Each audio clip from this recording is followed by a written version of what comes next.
everyone, and welcome to the P1 Broadcasting Network. You've got Murph, you've got Caleb Brashear, and it is time for the AMA Archway Industrial Coatings Truck Series pre-race show live from Echo Park Speedway in Atlanta. Caleb, last night we were treated to a dandy of a Grand National race. That one was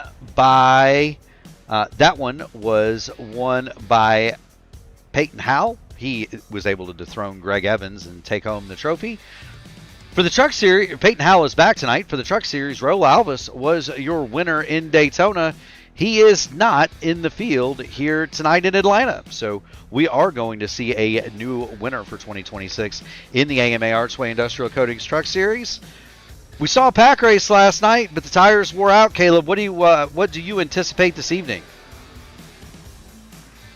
Well, obviously the trucks are going to be a little bit slower than what we saw than the Grand National Series last night. So I bet it'll be slightly more packy, especially considering that not only the race distance total being shorter, but the stages only being 30 laps in length. So it should be quite a bit more packy, I would imagine. However, we're always not guaranteed that here, Murph. No, we're not. We saw that pack split apart a lot last night. We had drivers saving fuel. We had drivers saving tires. We had quite a bit of torn up machinery, and all that added up to a lead group at the end that was about 11 cars strong. And when they crossed the start finish line, there were only 3 of them left. It was the rolling wounded at the end of the race last night.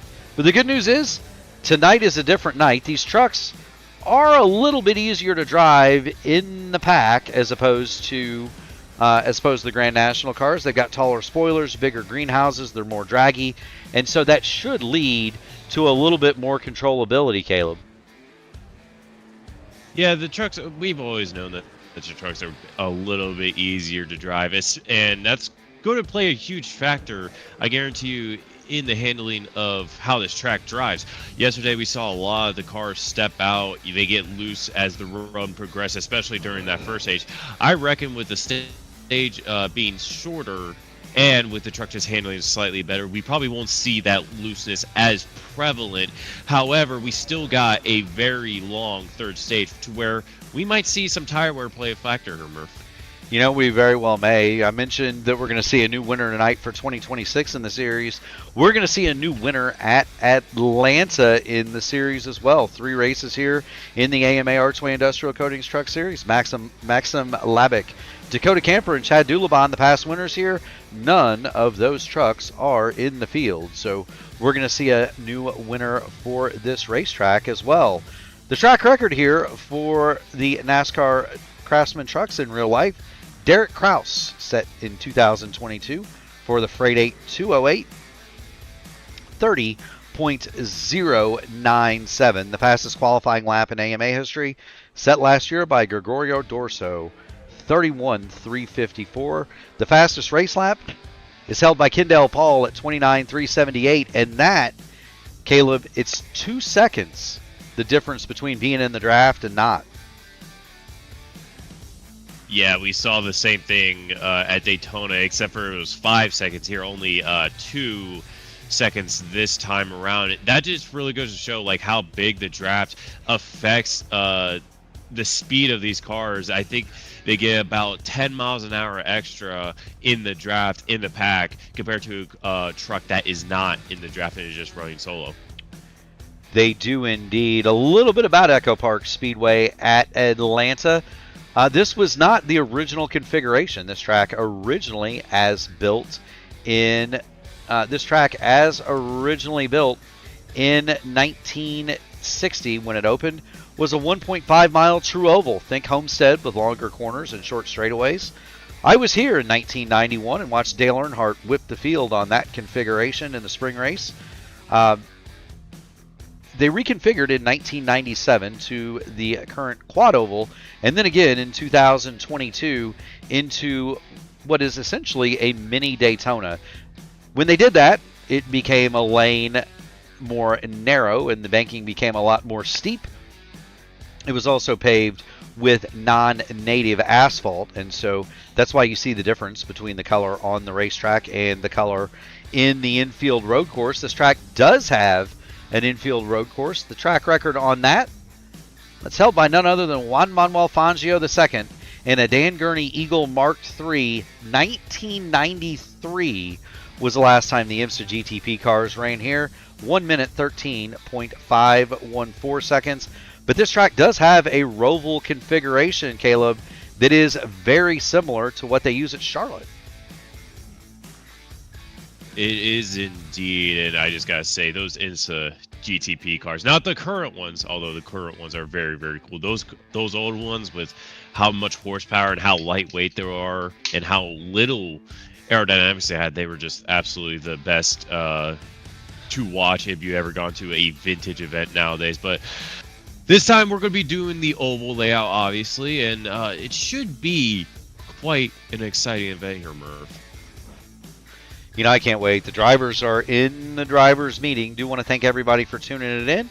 If you haven't already done it, make sure you hit the like button on the video, ring the bell, subscribe to P1 so that you too can get in on all of the iRacing action here.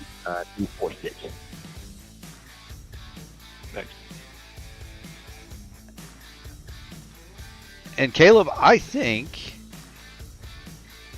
No? I wasn't going crazy. I heard Kendall Paul's voice. And Caleb, I thought that I had my radio on, and turns out I do not. So, my apologies for everybody to everybody in the audience for breaking the fourth wall there. We do turn the radios off for the producers. We don't want anybody to catch any of the radio discussions. Caleb, that can get kind of gnarly during the race, can't it? I mean, just from our experiences on the IndyCar side, you've been along around in that community to know it's probably just better to mute it immediately once you get into the race session. But obviously, with this being a league and it's a lot more community-like, I would say with this, we won't see some of the extremities that we have heard in the IndyCar radios in the past that we've heard here, Murph. Yeah, I'm going to tell you, drivers I'm going to watch tonight. Christian Light is back. He had a heck of a run up toward the front last night in that Danger Close machine. Christian Light would be one to watch. Julian Valadez had a great run at Daytona. Got crashed late. Julian Valadez is another one I'm looking for. And then, of course, Mr. Excitement, Justin Osterman is back. He's currently in the top 10 as far as speed in practice. We know that 53 is always going to be worth the price of admission. We're going to play our little game here, Caleb. 1 minute to go in practice. Who do you have at the top of the board? Well, I believe yesterday in the Grand National Series, I believe in practice it was I believe it was Greg Evans, but he is not here tonight. That went fastest in practice. So I'm going to go with the old bread and butter and say it's more likely is probably going to be Ryan O'Donohue, isn't it? All right, banner checks. If you have your banner posted on your end by a full last week and last night by a posted a ticket. I'm showing the 8, the 12, the 19, and the 75.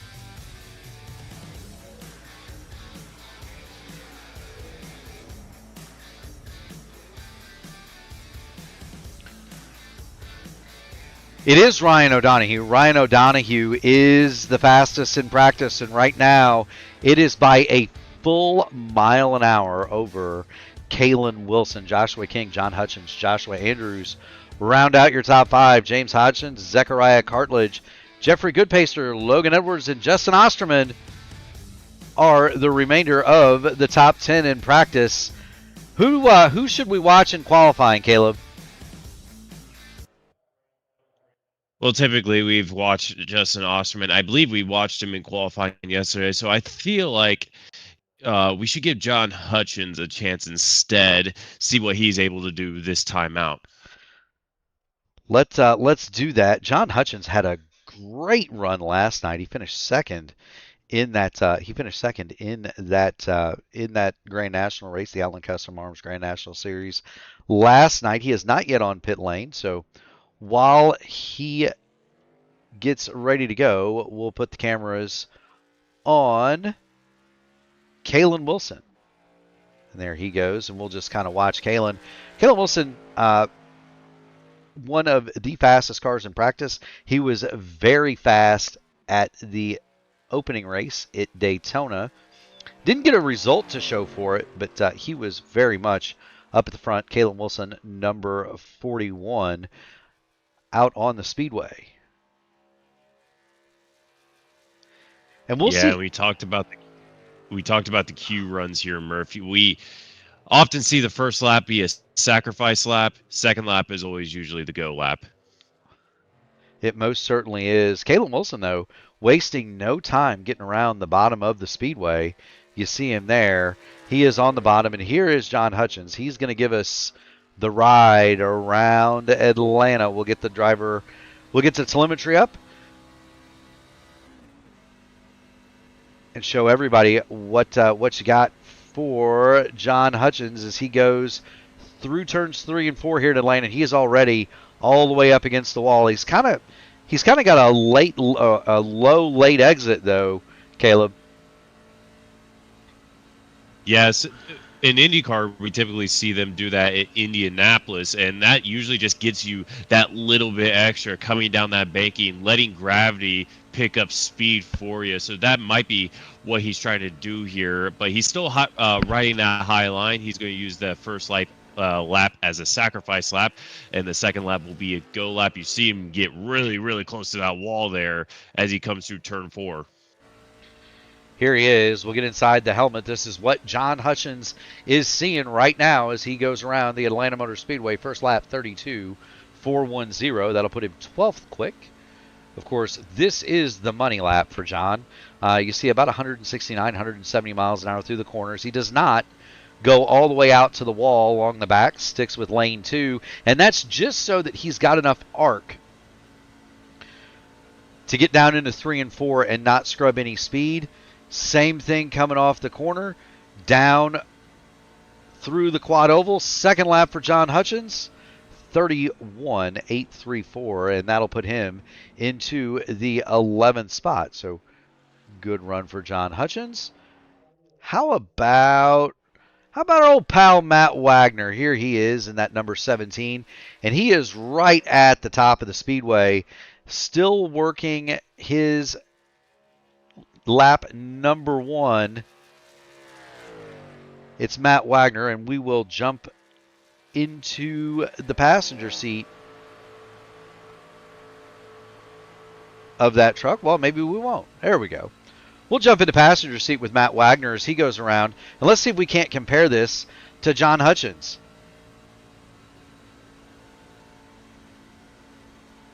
Yeah, it appears Matt is way closer to, this time it's a red line towards that bottom line of the track. He does open up like John did on the back straightaway, taking that second lane, but he gets really tight on entry there, able to hold the very bottom here. I reckon it's going to be slightly faster than John, and he also doesn't open up on exit as much. Goes to the apron. Time for Matty. And that's going to be pole position. Time for Matty Wagner, 31.738, and that is going to put his Horizon Racing League Crown Royal number 17 Toyota on the provisional pole.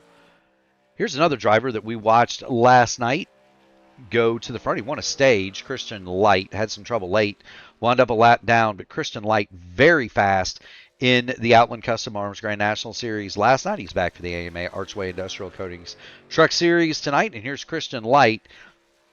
He's already completed his... He has not yet completed his first lap. He is on that first lap. And he did not waste it. He was right around the bottom on the first time around. Christian Light's first lap, 32.079. It looks like that's going to be the only lap he attempted. Just wanted to get that first lap in, maybe just to set a lap time down. Christian Light going to start in 28th. We saw him, I believe, start in 23rd last night, and even by the end of the first stage, we saw him in the top 5 here, Murph. We did indeed.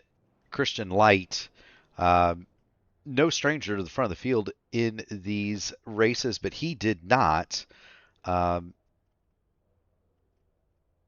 He did not take a second lap, and that was because he was out of time.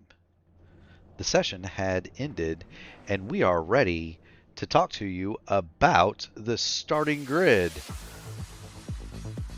On the SimShop poll, the SimShop poll award, it goes to Matt Wagner, 171.889 miles an hour. Go to simshop.com. Just keep driving, and if you go to SimShop and you tell them the AMA sent you, they're going to contribute some pretty cool stuff to the series champion, new wheel pedals, things of that sort. So thank you so much to SimShop for their support of the AMA. Ryan O'Donohue is going to start second. Dan Witt, Peyton Howell going to go from row 2. Zachariah Cartledge, Paul Witt, 5th and 6th. James Hodgson, Joshua Andrews, 7th and 8th. Logan Edwards and Joshua King, they're going to roll from 9th and 10th. In 11th, Kendale Paul, Jim Duda is 12th. Jeffrey Goodpaster, 13th. Julian Valadez, 14th. Jason Southard, 15th. John Hutchins, Lewis Hayes, Sean Roberts, Joseph Greathouse, and Austin Hund are going to round out your top 20.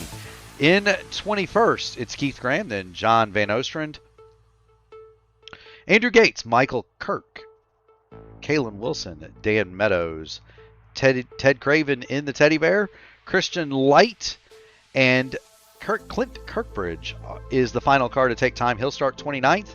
Chuck Sweeting is going to go from 30th. Matt Sizzler in the Three Birdies Toyota is going to roll from 31st. David Dunwoody, 32nd.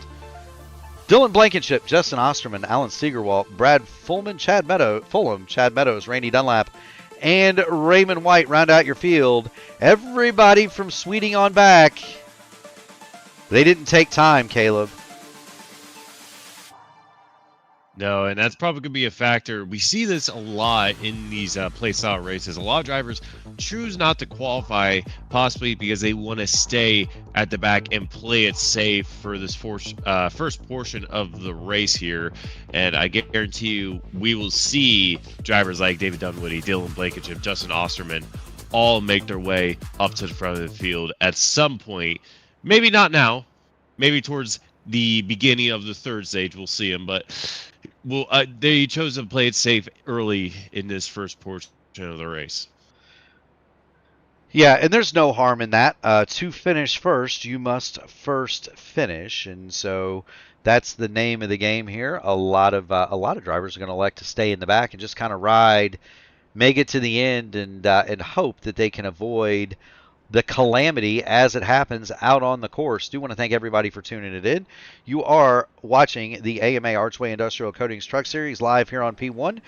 Matt Wagner has the field under his control. Green flag. Barney's got the green flag in hand. Wagner hits the loud pedal, away he goes, and we are underway here at Atlanta. Yeah, we see him go 2x2, pretty even on the start yesterday in the Grand National Series.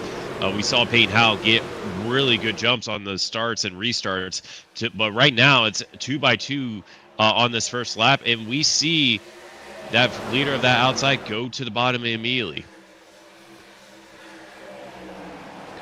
We do indeed. Everybody clean and green through lap number 1. Peyton Howell has jumped into the lead, and he is followed by Paul Witt, Ryan O'Donohue third. Matt Wagner has dropped back to fourth, and already we are 3 wide. Julian Valadez up at the top, and they're kicking up dust and smoke as they go through turns 1 and 2. Everybody safe. Everybody continues on. Yeah, we see that bottom line just start to prevail just a little bit, just like how we saw yesterday. And we already have a bit of lap track. That's Christian Light. Christian Light's right in front of our leaders at the moment. Wonder what happened to him, but our leaders are going to probably catch up to him. That bottom line still prevailing. The top line dropping about 2 to 3 car lengths back here on lap number 3. Christian Light did start from the pit lane, and so that's the reason that you're seeing Christian Light be caught by the field. He's going to go a lap down early. Now, that is not that big of a deal here, given that we do have stage breaks here in the AMA. The first stage is going to be 30 laps. The second stage is going to be called at 60, and then we'll have 175 lapper to end it at lap 135. And we do get a shot at a green-white checker. Christian Light stays high and allows the rest of the field to funnel on through. And you got to be careful if you're the rest of this pack trying to navigate around Christian Light. That can really be a detriment. And Donald Green chimes in. That's his team, Danger Close Racing, that Christian Light races for. He had a radio problem and had to start from the pit lane. Do want to welcome Oreo Cat 6476 to the chat, to the channel. Thank you so much for being here. If you haven't already done it, make sure you hit the like button on the video, ring the bell, subscribe to P1 so that you can see all of our future iRacing broadcasts. And we're about to have a doozy up at the front of the field. Paul Witt has taken the lead from Peyton Howell. Valadez and Duda are now second and third. The front row of Matt Wagner and Ryan O'Donohue. O'Donohue is fifth. Matt Wagner has dropped back to seventh, and so the two front row sitters, they're on their way backwards. Caleb. Yeah, it could be that they may want to save some fuel, being that drafted a little bit more. Being at that front of the field, you do get cleaner air. However, you're going to burn a little bit more fuel. So if you're able to save a little bit more, you'll be able to take less fuel on the pit stop, therefore being a shorter pit stop time. So maybe that's the strategy they're going for. We aren't entirely sure, but I reckon that's probably the angle they're going to try to take early on in this race. That could be. We don't know. Ryan O'Donohue seems to be keeping pace. Wagner seems to be doing the same, but they are leaving a ton of room between themselves and the two cars in front of them on the bottom, Witt and Jim Duda, and that's allowed Julian Valadez and Peyton Howell to push out in front and claim the bottom line. You got the 24 of Joshua Andrews. He's trying to rally on the top, but there aren't as many trucks on that top line, and so the bottom is going to prevail. But nobody is tightly bunched together like we saw last night, Caleb. It seems like they're all seeming to give each other a lot more room. Yeah, a lot more room here, but it does seem, as we say that, we got a big contact between the 24 and Narkbrain on that high side. Getting a little he bit can't loose, get off of him, and now we're all turned loose. We got a big mess. Dan Witt got popped out of the pack off of Logan Edwards as Edwards and Andrews tried to get racing room, and Dan Witt may have been in trouble before that. We saw him on the bottom, so let's get the scene reset here. There's the initial contact between Edwards and the old narc brain Logan Edwards. Meanwhile, the 61 truck makes contact with Dan Witt, the 61 being Zachariah Cartledge, and then they get 5 wide momentarily coming off of turn 2. You cannot do that. And that just sets off a chain reaction. Christian Light involved, Michael Kirk involved. You see the 66 of John Van Osteren spinning down the track. More trucks get into the mix. That is the 48 of Joseph Greathouse sliding through there. David Dunwoody stood on his brakes to avoid contact, and he very nearly gets into the number 3 of Daniel Meadows. And I'm interested to see Dunwoody's perspective on all this, because he dodged a major bullet. There's the accident occurring in front of David Dunwoody, and just look at the smoke coming through there. He cannot see anything. He's just standing on the brakes. You see the rev counter, Caleb. It's down to 2,500 RPM, 24. He is stopped 1 foot on the brake, 1 foot on the clutch, and he's able to make it. One more perspective here. Let's have a look at Daniel Meadows. He's a little bit closer to the action, and this is how little you see. You see trucks spinning, and pretty much all you can do is hold it straight there. He can't go left, he can't go right. The clowns to the left of me, jokers to the right, Caleb. Stuck in the middle again, and Daniel Meadows takes a spin. The good news is there wasn't a whole lot of hard contact there. Only meatballs in that incident belong to Keith Graham and Dan Witt. So we do have trucks on pit lane, 6 of them. However, only those 2, that would be Graham and Witt, have the meatball that they need to respect and hit pit lane. Cautions in the AMA Archway Industrial Coatings Truck Series, brought to you by Admin Box. Admin Box race control at the touch of a button. If you're a league administrator, you do hosted sessions, you do race control, adminbox.com. They'll get you fixed up with the best race control custom button box in all of iRacing.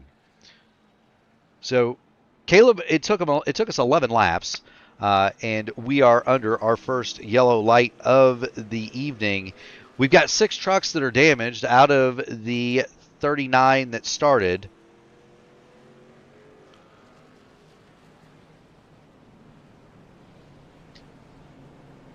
Yeah, it seems as that I believe we almost commentator cursed that. We said drivers were giving each other enough space, and it's, I think within 10 seconds of that, the wreck immediately happened. So a bit of commentator's curse going into that one here, Murph. But we are 1 to go this time around. Should be about 18 laps until the end of this stage here. And we got Julian Valadez starting on at the front of this field. He's going to lead this field back to green. We do. We're riding in the back of the pace truck, getting ready to go through turns 3 and 4. When that peels off, we're going to get going right back to the green flag. Working lap 12 of 135 here in the AMA Archway Industrial Coatings Truck Series. Do want to thank everybody for tuning it in. If you haven't already done it, make sure you smash the like button on the video, ring the bell so that you can be notified of all future iRacing broadcasts. And we've got a bunch of them here on P1. Green flag, green flag. Green is out. Julian Valadez leads them away, and we are back under green flag racing. See Peyton Howell go to that bottom. Yesterday we saw him absolutely glued to that bottom line there. Didn't want to leave it. The only difference is he didn't take the start this time. We saw him restart at the front of the field every single time. This time he slots himself back into second behind our leader. And to the outside, you see the number 29, Paul Witt, trying to make a move on the outside. Looks like he's got a bit of a run here as they go through the front straightaway here, Murph.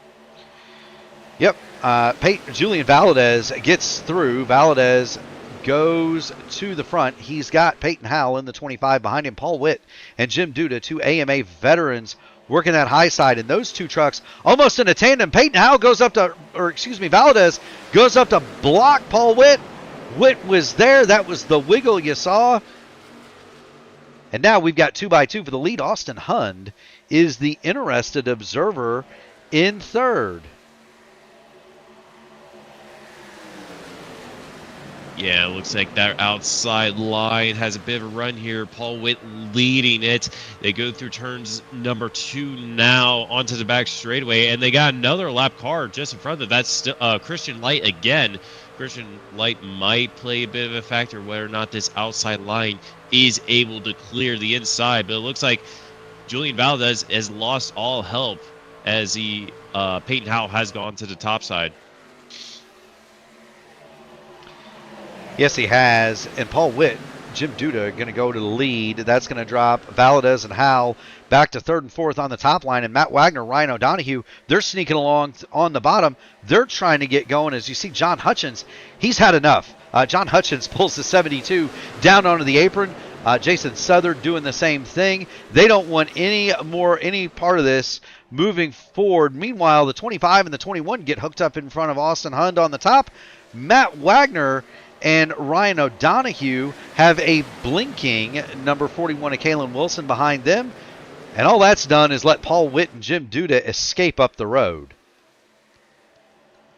Yeah, we see them pull about 2 to 3 car lengths over the rest of the field, and they actually did a swap with the leaders on that outside the line. Peyton Howell and Julian Valadez were originally on the bottom, and that once they got around, they swapped positions. Bottom went high, high went low, and you see the outside line get another good run through turns number 1.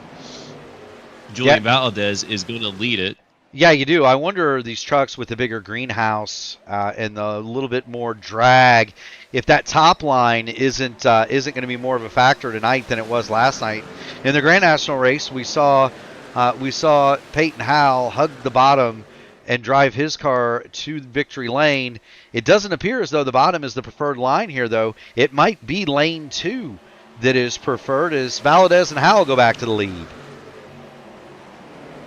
Yeah, and we saw this at Daytona as well, Murph. In the Grand National race at Daytona, it was the bottom line that prevailed the entirety of that race. In the truck race, it was the opposite. The top line was the strong line around.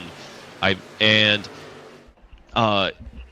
looks like it's going to be the same situation to where that top line in the truck series is going to be the line that prevails here. Yeah, and that could be, I mean, these trucks, generally, they have, generally speaking, bigger plates or bigger tapered spacers, as it were. And they have a little bit more drag, so they get wound up a little bit more. And that means you might get a little bit more minimum over the top side. Do want to thank Kindy09 for the super chat. Yeah, it does. It's no fun, Keith, when you get knocked out early, but we appreciate you. We appreciate you stopping in. Appreciate the super chat. Thank you so much for joining in. If you haven't already done it out there, make sure you hit the like button on the video, ring the bell, subscribe to P1 so that you can get a notice every time we do this and go live, and we do it a bunch. We are off tomorrow, Caleb. There's no race tomorrow on P1. We're gonna give the old vocal cords a rest. Sunday night, it's going to be the Votive IndyCar Series live from Michigan. I'm going to be in that one. Are you running in that race? I will be running that one. Hopefully our races end a little bit better than they did at Charlotte here, Murph. We won't talk about what happened there, but hopefully it goes a little bit better. Michigan's one of my favorite tracks too, so it should be a good one. It should indeed. Monday night, we're going to have a doubleheader. It's the IndyCar Open Series Top Split live from Sebring at 7 Eastern, and then 8:15. You've got the Indy Next Road Series Top Split from Mexico City. Tuesday night, it is the triple header. Tuesdays are for triples. The IndyCar Oval Series Top Split, 7:15 from Michigan. In the middle, you've got the Indy Next Oval Series at 8:30. From Richmond, and the nightcap, it's the Area 51 IndyCar Series at 9:30 from Nashville. It's another doubleheader on Wednesday. The Horizon IndyCar Series is going to be live from Motegi at 8. That is one of my absolutely favorite tracks in an IndyCar. And they're going to have the Formula Super Series at 8:20 opposite them. They are also at Motegi. So if you want a road course or an oval, it's going to be the same track, 2 different courses on Wednesday night, 2 different series, and that brings us right back to the AMA for the AMA Outland Custom Arms Grand National Series. It's going to be a 8:20 pre-race, 8:35 start from Circuit of the Americas. Julian Valadez and Peyton Howell have pushed themselves out into the lead.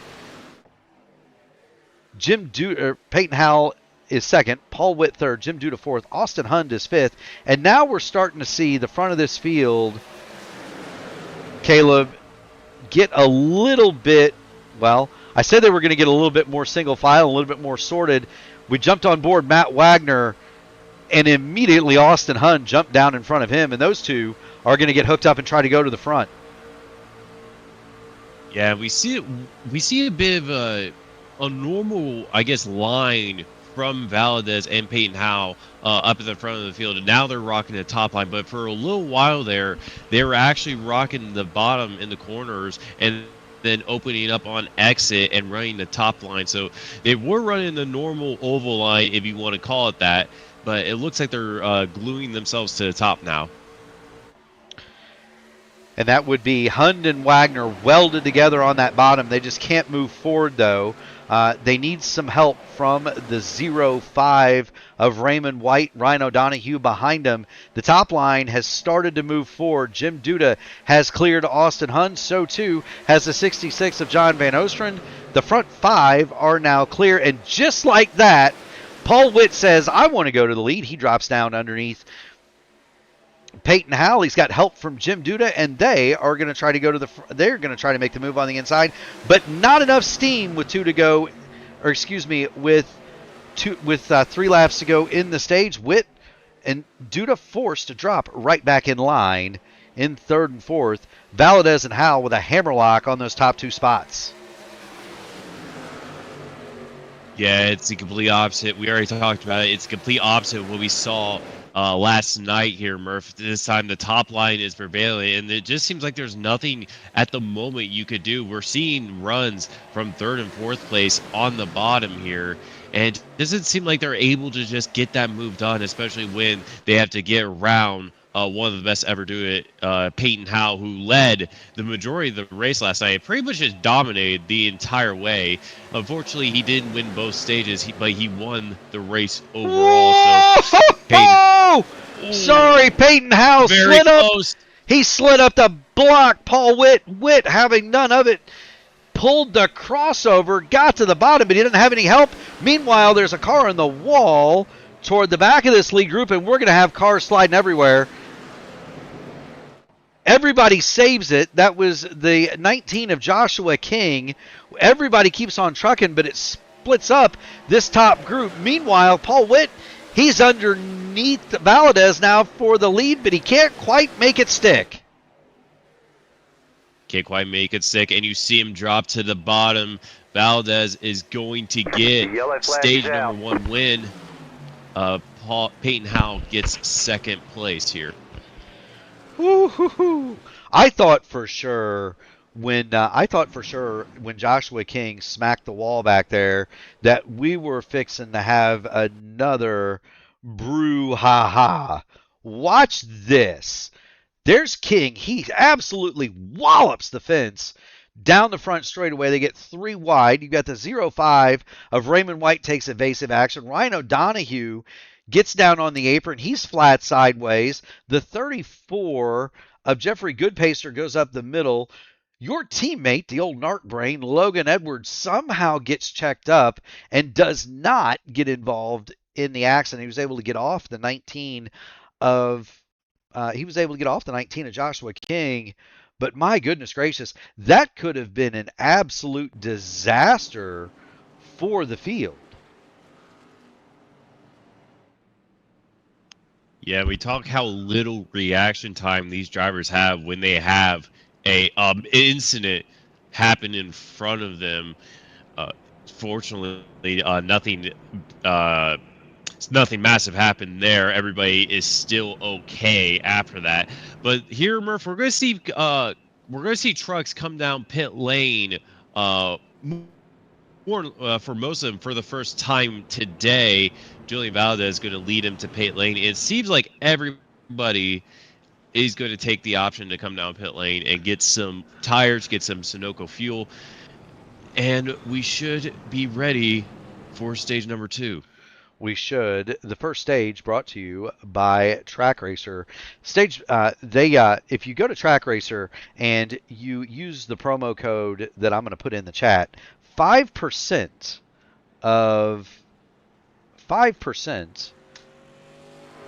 of your order will go into the AMA prize pool. So we do want to thank Track Racer for their support of the AMA Archway Industrial Coatings Truck Series. Speaking of Archway Industrial Coatings, they are a St. Louis-based floor company that have been getting the job done for a number of years. They do epoxy and urethane flooring solutions that withstand the test of time, all while meeting their customers' installation schedules and budgets.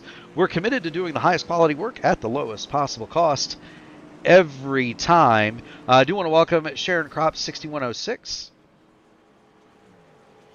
to the chat. You're watching the AMA Archway Industrial Coatings Truck Series live out of iRacing from the Atlanta Motor Speedway. Peyton Howell was the winner of the race off of pit road, 10.9 seconds in the box. Jeffrey Goodpaster is second. Julian Valadez, the track racer stage 1 winner, is third coming off the pit lane. And looking at the times, Caleb, we talked about it in the pre-race. There were going to be some drivers here that rolled the dice and either did not take tires, took 2 tires on that first stage, trying to save some tires for the end of this race. And we've already got 2 takers, Peyton Howell and Jeffrey Goodpaster. I believe Peyton Howell may have taken 2. Jeffrey Goodpaster definitely took gas only, 7.3 seconds in the box. And there were several cars that are on a 2-tire or no-tire strategy. Remember, they are limited. They only have 3 sets of tires in the pit box, 2 stages, and you're going to have to stop once in the 3rd stage. So some drivers are going to elect to not take tires here in this first stage. Chuck Sweeting did not take tires. Hey, Lewis Hayes may have only done 2. So there are some guys in this field that did not take tires, or only took 2 tires. Yeah, and we saw it last night. It was almost seemed like a necessity that you had to take tires at the end of the stage because of how much the Gray National cars were sliding around. You saw, especially at the end of that first stage, with how hot the track was. This time around in the Truck Series, we really haven't seen the truck slide about as much. So I guarantee you, we probably saw a lot of no tire takers there. And if we do get that late brake caution with just a handful of laps to go, that's when you see everybody bolt on the final set of Goodyear tires. You know, you most certainly can. Do want to thank everybody for tuning it in. If you haven't already done it, make sure you hit the like button on the video, ring the bell, subscribe to P1, so that you too can get an alert every time we do this. And we do it a lot. Green flag is out. The race at Atlanta, the Heart of Dixie 200, has resumed. Oreo Cat wants to know if anybody here is racing on a pad. Is racing on a pad. I'm assuming he means on a D-pad, on a controller. The answer is I don't know of anybody that drives in this series. Peyton Howell and Julian Valadez got a massive launch off of the start, and they have disappeared up the road.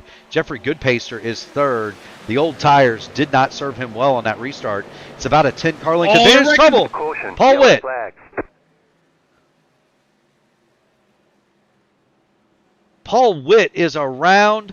We've still got trucks crashing in the background.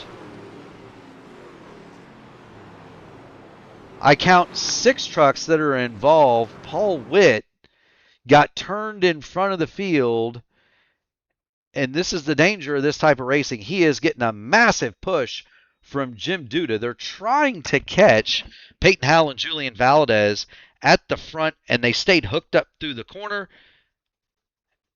Around Paul Witt goes. Might have been a little bit of netcode there from the 15. Hard into the 66 truck on the outside.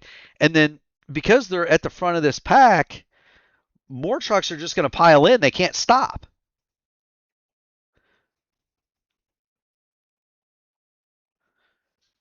Got the number 3 involved. John Van Ostrand in the 66. He took the hardest hit out of that. John Van Ostrand has got himself the meatball, and so he'll have to serve that.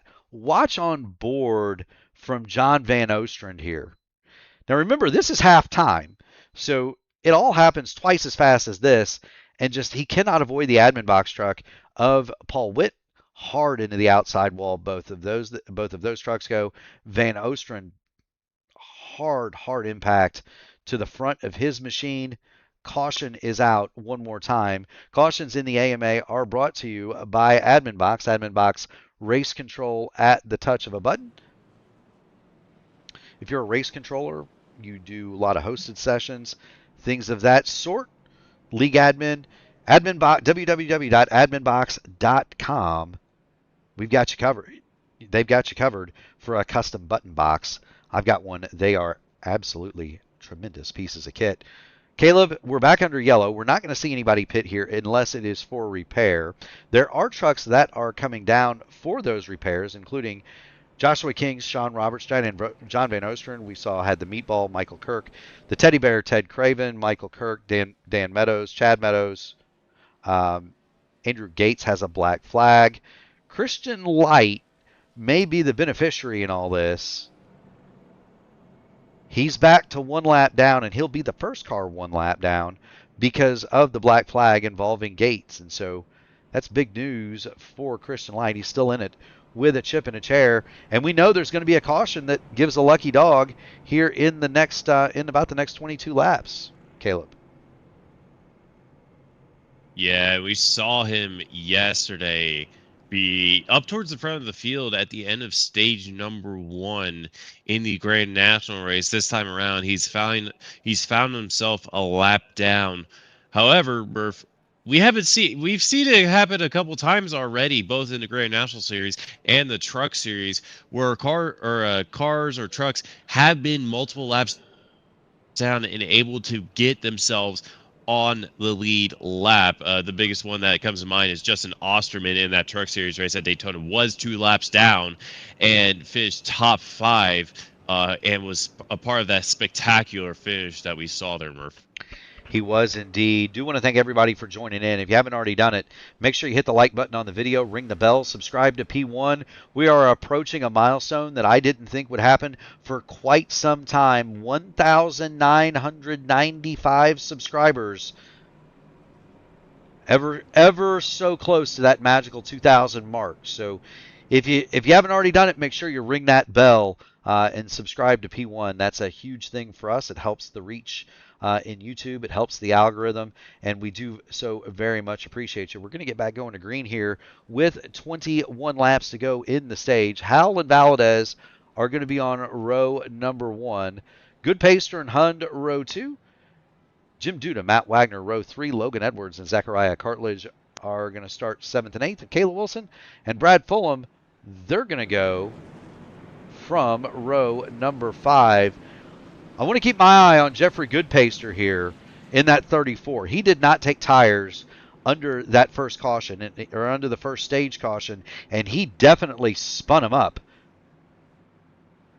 He definitely spun him up on that last restart and backed up the whole inside line. So let's keep an eye on him. We're going to keep the camera on him. Green.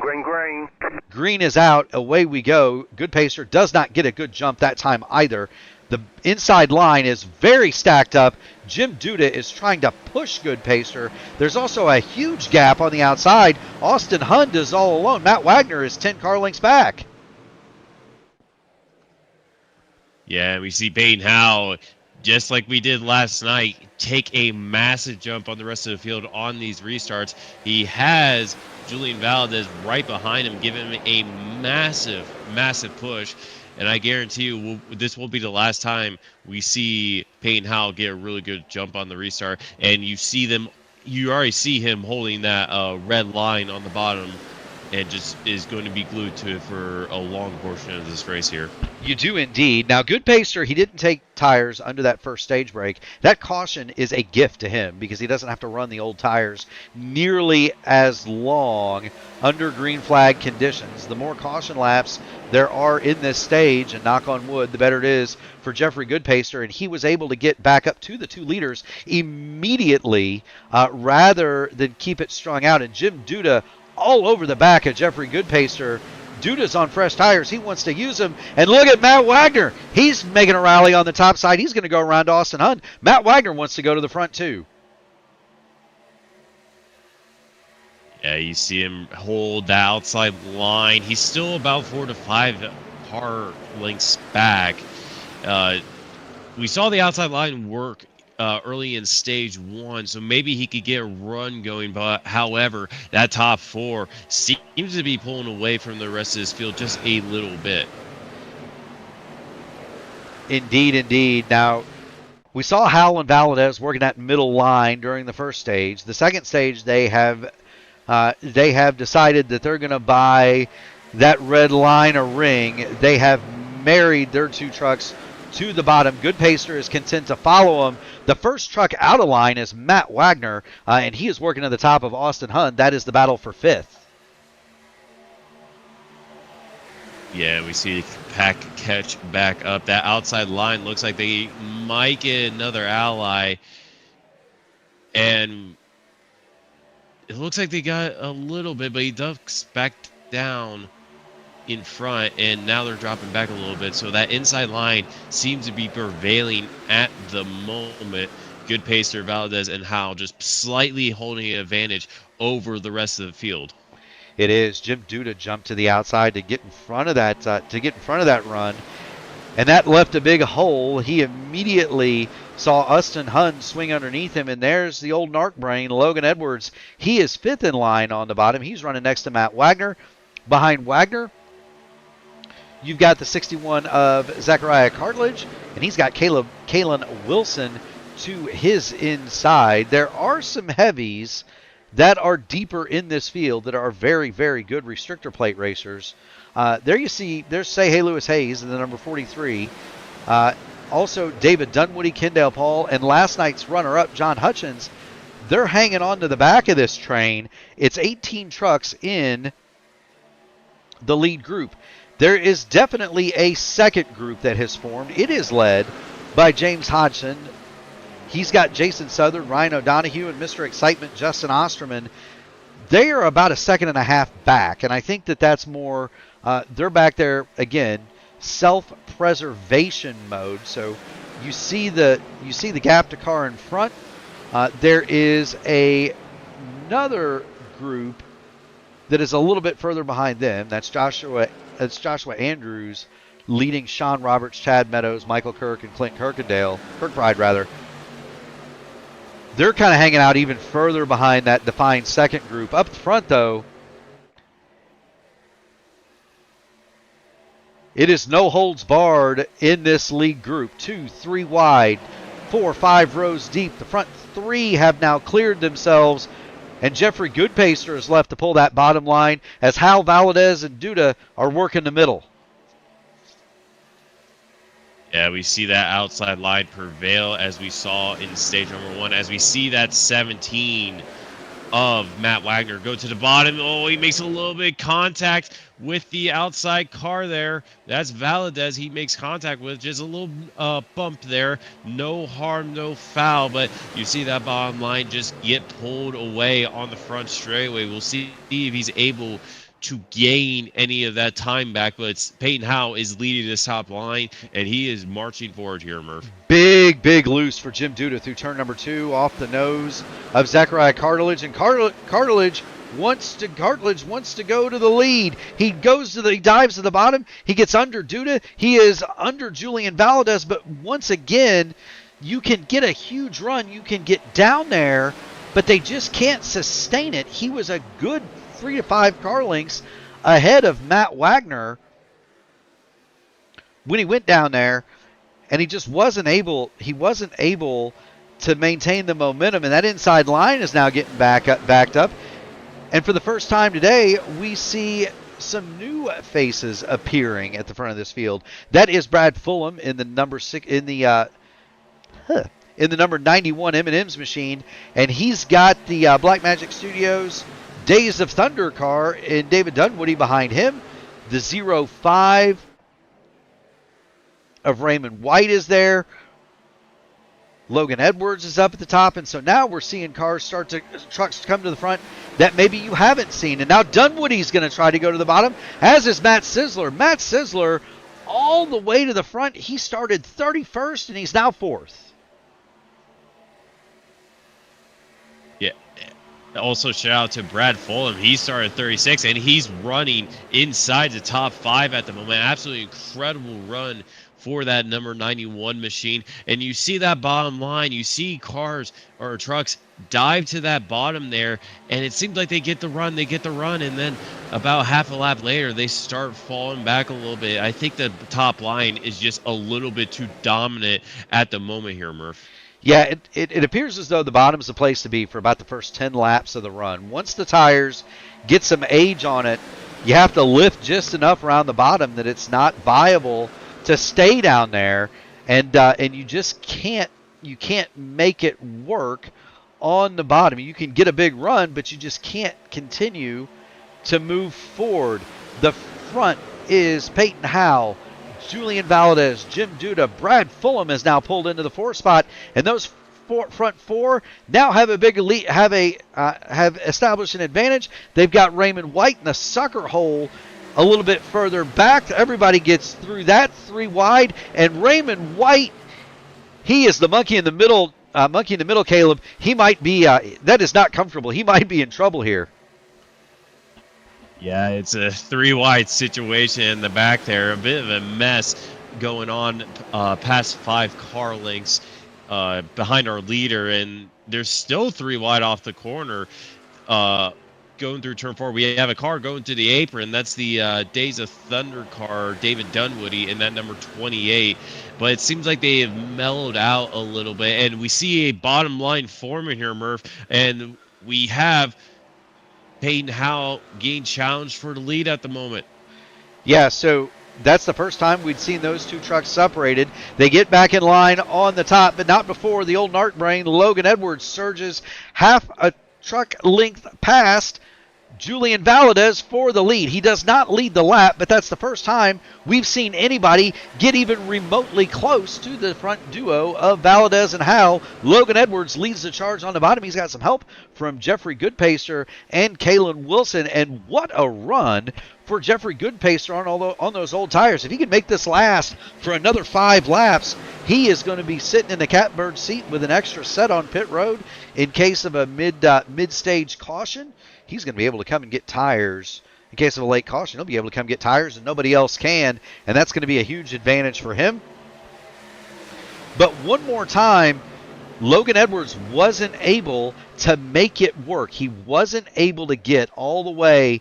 He wasn't able to get all the way there, wasn't able to make it clear, and now he's fallen back into the 4th spot, and he might lose that to the 91 of Brad Fulham on the top. As we see the 48 truck, that is Joseph Greathouse.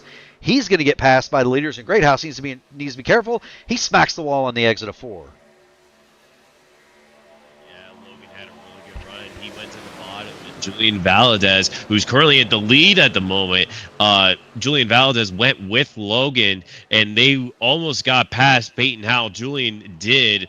Logan was very close to making it as well. However, it seems like he's getting left out. He has the 34 pushing, but it just seems like it's still not enough to make a factor, as they're 3 wide behind him. But they seem to mellow out a little bit. They're still 3 wide, however. Going through the front stretch, they spread out. Yeah, they got 2x2 getting back toward turn number 1. That was Matt Sizzler in the 93.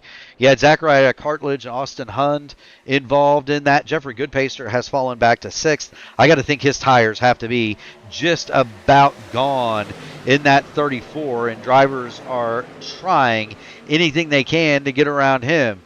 We're going to come to get the white flag in the stage. It is Julian Valadez, Peyton Howell, and Jim Duda in those front 3 spots. Duda's going to go to the bottom now. He thought better of it. He'll fall back in line. Edwards trying to make the charge to the bottom. He's going to draw even door handle to door handle with Jim Duda for 3rd, but nobody has got enough steam to challenge the Valadez and Howell duo here in the front at Atlanta. Edwards gets a run, but Howell shuts the door.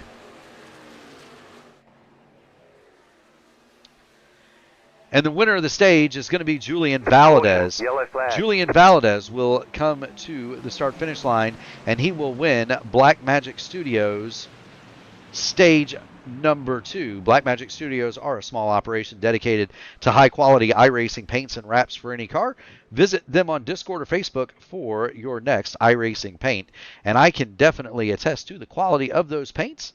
If you're ever tuned into P1 and you see me on the track, my car is a Black Magic Designs wrap. So do appreciate them. Everybody is already headed for the pit lane. Do want to thank everybody for tuning in. Big crowd on hand tonight for the AMA Archway Industrial Coatings Truck Series. If you haven't already done it, make sure you hit the like button on the video, ring the bell, subscribe to P1, and you can they'll send you an alert every time we go live, and we do this a lot. We are off tomorrow, so no race tomorrow.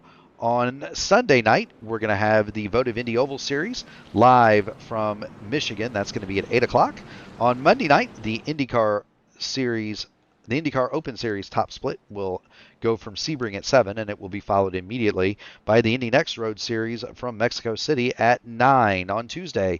The IndyCar Oval Series Tuesday night top split will happen from Michigan at 7:15. So if you like Michigan, we got you covered this week. In the middle of the triple header, it's the Indy Next Oval Series from Richmond, and then the nightcap, the Area 51 IndyCar Series, the oldest continuously run IndyCar league in iRacing.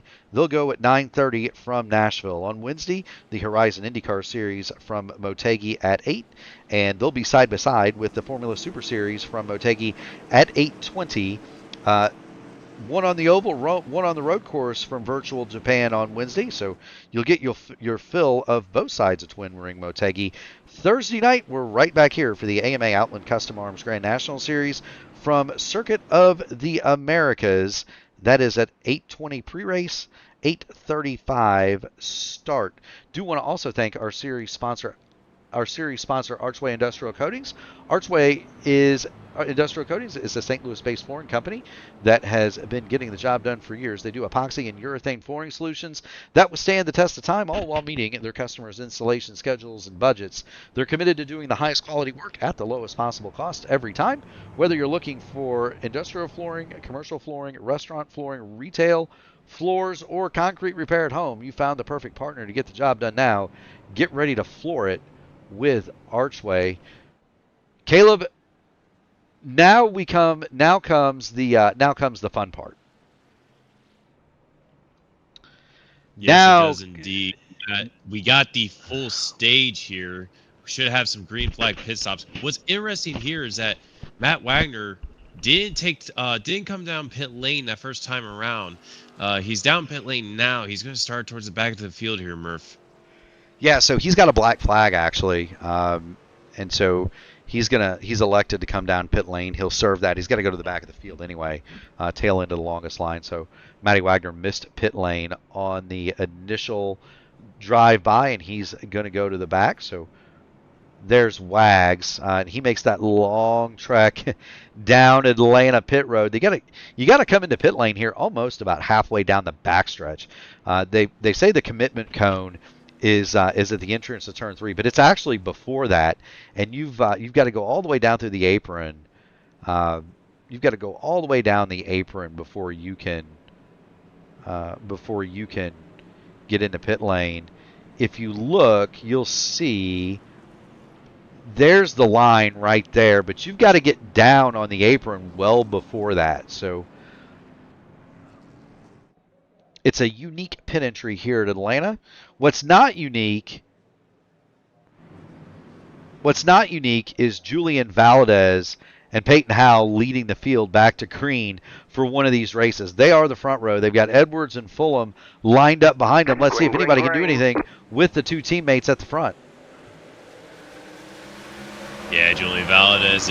We saw Peyton Howell get a really good restart. This time it's Julian Valadez. He actually kind of left his teammate sleeping there. Logan Edwards immediately slots in the third there in the Luke Mansky machine. And we see the field behind kind of get a little bit squirrely. No harm, no foul so far. And you see the two teammates immediately start pulling away from the rest of the field. There they go, the 21 and the 25 locked together again at the front, but they've got a new truck behind them. It was Jim Duda. Duda is now 5th. Logan Edwards has moved his machine into the 3rd spot, and Logan Edwards is going to see if he can't get some help from the 91 of Brad Fulham and see if they can't go to the front. Now, Fulham's going to jump up to the top. He's going to have some help from Zachariah Cartledge, and they're going to see if they can't go here.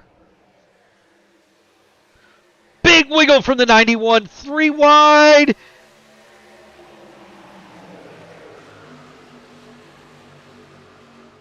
Not quite cleared, just about clears them there, Murph. There's still 3 wide in the back. He's stuck on the high side.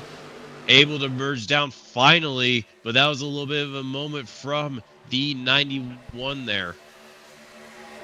I'd say that was a little bit more than a moment. That had disaster written all over it, but everybody gets away with it. We did have a question from Oreo Cat 6476. He wants to know if we were stranded on a desert island with our choice of either Days of Thunder or Talladega Nights, which one are you picking there, Caleb? I got a good Talladega Nights. It's just an absolute classic. I'm all jacked up on Mountain Dew. You got to choose that one there, Murph. See, I'm gonna have to respectfully disagree, and here's why. Days of Thunder, as we watch Logan Edwards work the bottom against Valadez and Hal, I got to go with Days of Thunder. Days of Thunder, and the reason is this: when you watch Days of Thunder, you have to understand that all the stories they tell in that movie are basically true.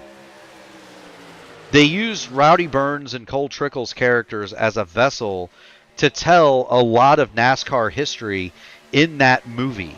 Cole Trickle, of course, a very thinly disguised version of Tim Richmond. Harry Hogg, a very thinly disguised version of Rick Hendrick. Rowdy Burns, very thinly disguised Dale Earnhardt. The famous eating ice cream scene is something that Harry Hyde actually did to Benny Parsons at Dover in 1987. You had the rental car scene where they wrecked the rental cars. That was something that Joe Weatherly used to do in the 1950s and 60s. Is they would get rental cars and race them and wreck them. Pretty much every story in that movie is based on something that actually happened. The go to dinner together scene, that's Jeff Bodine and Dale Earnhardt circa 1989. So, Days of Thunder. It's got to be Days of Thunder. That and Robert Duvall among the world's best actors, probably of all time. We want to say a prayer in remembrance for him. Robert Duvall, of course, passed away earlier this week, and that's why you see the Days of Thunder schemes on some of these AMA trucks this evening, in particular David Dunwoody. Meanwhile, all's the same at the front again now.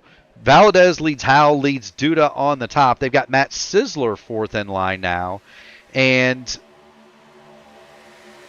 he's got the challenge from Zachariah Cartledge on the bottom. Daniel Meadows and Logan Edwards are in the 2nd row of the trucks that are 2x2. Yeah, we saw Zachariah Cartledge get a little bit loose and get really close to making contact with the outside line there. I believe he got really close to Sizzler there, but he got really close on the outside. No harm, no foul. All trucks are still going forward. But you see what we've seen the entire race so far, to where that outside line, after about the first 7 laps, are just able to just pull away from the bottom here. Most certainly so. Do want to thank everybody for tuning it in. If you haven't already done it, make sure you hit that like button on the video, ring the bell, subscribe to P1 so that you can get an alert every time we go live, and we do this a lot. There is a broadcast pretty much every night of the week. We are off Saturday this week in anticipation of the iRacing IndyCar Series. That's going to start up at the beginning of March, so just a couple of weeks, and then we will have something every night of the week here on P1 as they continue 2x2 back there for what is now the 3rd spot. Yeah, it seems like the fields get a little bit squirrely. We see the 3 almost get loose through turns 1 and 2 there, but the fields kind of get a little squirrely here during this later portions of this race. You see Peyton Howe go to the bottom there, slotting himself in front of that bottom line of Zachariah Carlich. Yes, indeed. Zachariah Carlich, he's got some fans here. Austin Hobo in the chat cheering his buddy on. The problem is every time that inside line gets just a little bit of a run, you'll see Peyton Howe slip down to the bottom, dirty up the air, and they just they have to get out of the power just enough that it kills that run, and they can't quite make it. So the two teammates doing a great job of controlling traffic at the front. And the other thing is, with the tires wearing out,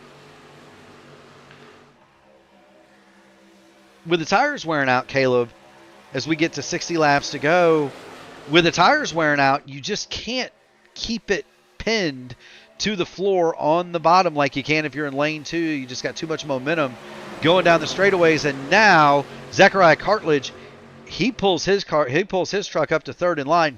And there was barely enough room for that truck to get in. Jim Duda all over the back of the 61. Can't quite make it work. Matt Sizzler is going to pull around the outside of Logan Edwards, and now Edwards has started to slip toward the back.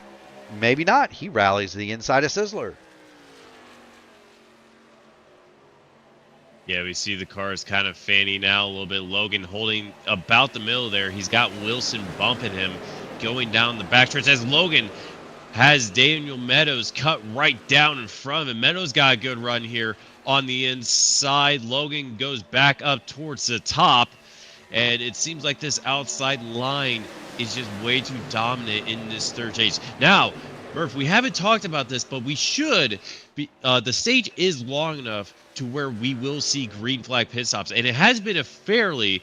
Actually, you know, I'm not going to say anything. Commentators curse, but it is long enough to where we can have green flag pit stops. The trucks can go about 55 to 60 laps on fuel, so we will see trucks down pit lane here at some point during the stage. We just saw the 3 of Daniel Meadows get kicked out of line. He went down to the apron. He saved it.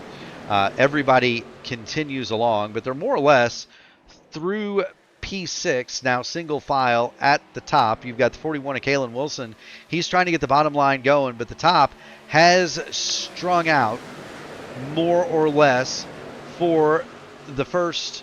Oh, there's Kalen Wilson. He's fallen back to 9th spot. Say Hey Lewis Hayes is on the top now.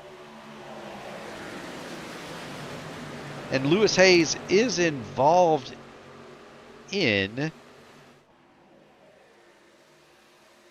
He is involved in that race. I don't want to shortchange Lewis. I thought he might have been a lap down from that earlier contact. He is not. Say Hey Lewis Hayes has moved to the 7th spot.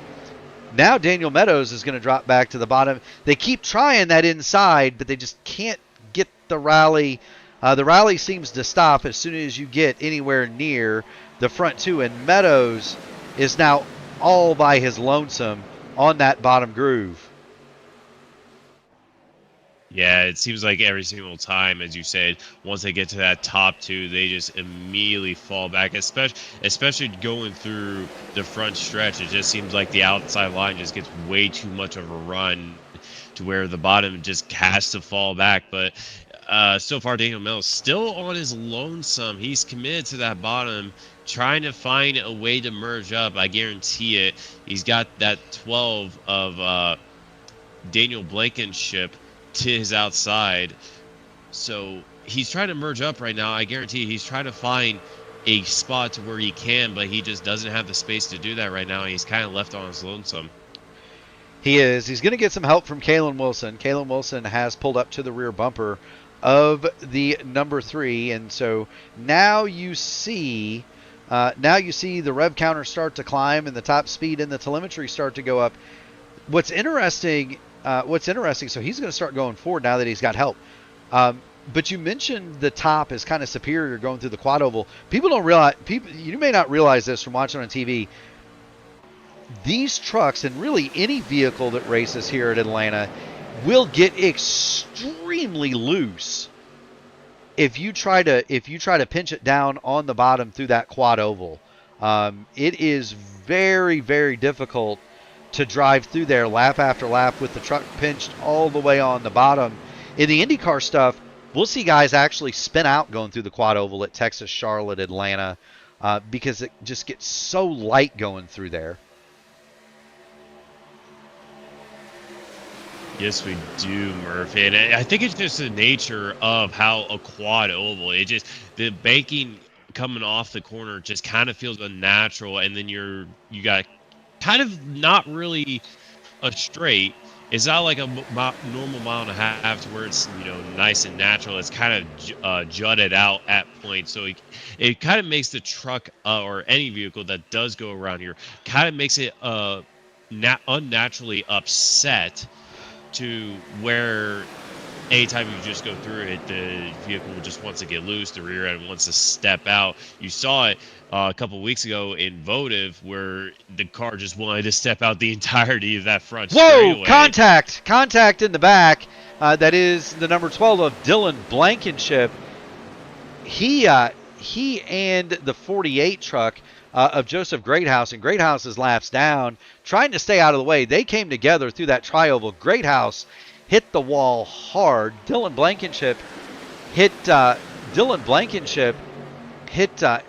Greathouse pretty hard. Everybody keeps it going in the right direction, but we nearly had contact. More Farmer, you're right. There is a bump there, but it has more to do with the way the banking at the quad ovals. 33 is loose. Sean Roberts into the wall. Flag is out. Sean Roberts hard into the turn 2 wall. Caution is out here at Atlanta with 49 laps to go. The caution brought to you by Admin Box. If you're a race controller, you run a lot of hosted sessions, you run a league, get yourself a custom race control button box. That's www.adminbox.com. Sean Roberts, that truck is toast. You can see the smoke pouring out of the back of it, and usually that's an indication of night done. They were 3 wild. John Hutchins on the bottom, the 0-5 of Raymond White in the middle. Sean Roberts gets turned loose on the top. He saves it, but he overcorrects it, and when he overcorrected, that truck went head on, Sebastian Bourdais at Indianapolis style, right into the outside wall. The motor in that truck is gone. I bet if we jump on board with him, well, it's still got some fire in it. You see the rev counter climbing on the tack, but it is definitely hurt, and Sean Roberts is definitely going to be on the pit lane for the remainder of the evening. Do want to thank everybody for tuning it in. If you haven't already done it, make sure you smash the like button on the video, ring the bell, subscribe to P1 so that you can be notified of all future iRacing broadcasts. We also want on P1, we also want to thank Archway Industrial Coatings for their sponsorship of the series. Archway Industrial Coatings is a St. Louis-based flooring company that have been getting the job done for a number of years in that St. Louis area. They do epoxy and urethane flooring solutions that withstand the test of time, all while meeting their customers' installation schedules and budgets. They're committed to doing the highest quality work at the lowest possible cost every time, whether it's industrial, commercial, restaurant, retail, or concrete repair at home. You found the perfect partner to get the job done now. Get ready to floor it with Archway, and you can find them at archwaycoatings.com, or you can reach out to Sean Mott, who is one of the competitors in the AMA. We saw him last night in the Grand National Series. So Sean Mott, get you fixed up if you need a new concrete floor anywhere in the Midwest. Give him a call. Julian Valadez will win the race off pit road. So everybody has now made their stage 3 stop, rather, Caleb. Yeah, they should be able to make it to the end on fuel. We did see some alternate tire strategies, I believe, here, Murph. Matt Sizzler was 11th coming down pit lane. He comes out, finds himself in 4th. Carolyn Wilson was in 13th. They're in 5th place at the moment. Right behind them, Daniel Meadows was 17th coming down pit lane. They find themselves just behind them. So I think we're seeing some different tire strategies during this last portion here of the race. And we bring up that question that we had earlier. Who didn't take tires during that first stage, or I guess even the second stage, for a matter of fact, and who's going to save that last set of tires if we get that late race caution? Well, the person that comes to mind immediately is the 34 of Jeffrey Goodpaster. He didn't take. We know he didn't take tires at the first stage. Julian Valadez, Peyton Howell, Zachariah Cartledge, Matt Sisler, and Kalen Wilson between 7.8 and 8.2 seconds on the pit lane. And so while we don't have a tire counter available to us, we know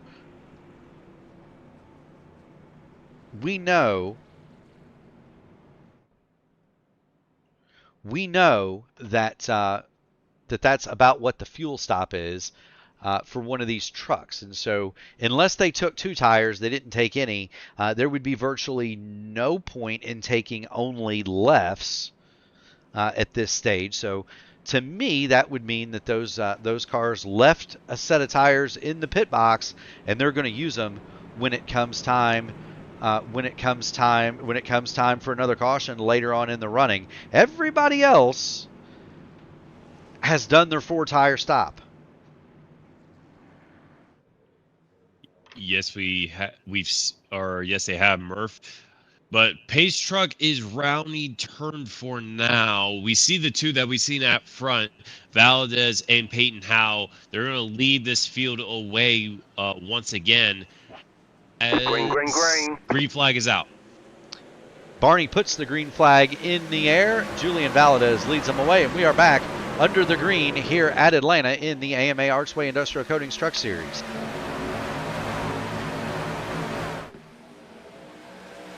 We see Julian Valadez and Peyton Howell link up once again. They have Zachariah Cartledge right behind them. You see the field kind of fan out a little bit, and we see them kind of hold that middle line, which is a bit different from what they did in the earlier 5 laps. So we got cautions out, Murph. Caution is on the speedway. Kendall Paul is involved. So too Christian Light and Justin Osterman. And this all starts well ahead of Kendall Paul. Osterman gets turned loose. Kendall Paul is going to get hit by the 91 truck. That is Brad Fulham. And so we need to go back and see what happened to Mr. Excitement, Justin Osterman. He's getting a push from Paul Witt, and that just turns him sideways. Kendall Paul cannot stop. He gets hit in the back by the 91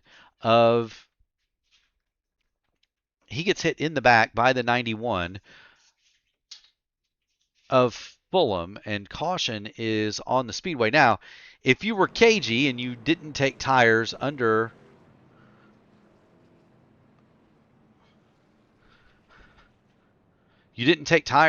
that last caution, do you stop now, or are you still holding on to those aces in the hole, Caleb?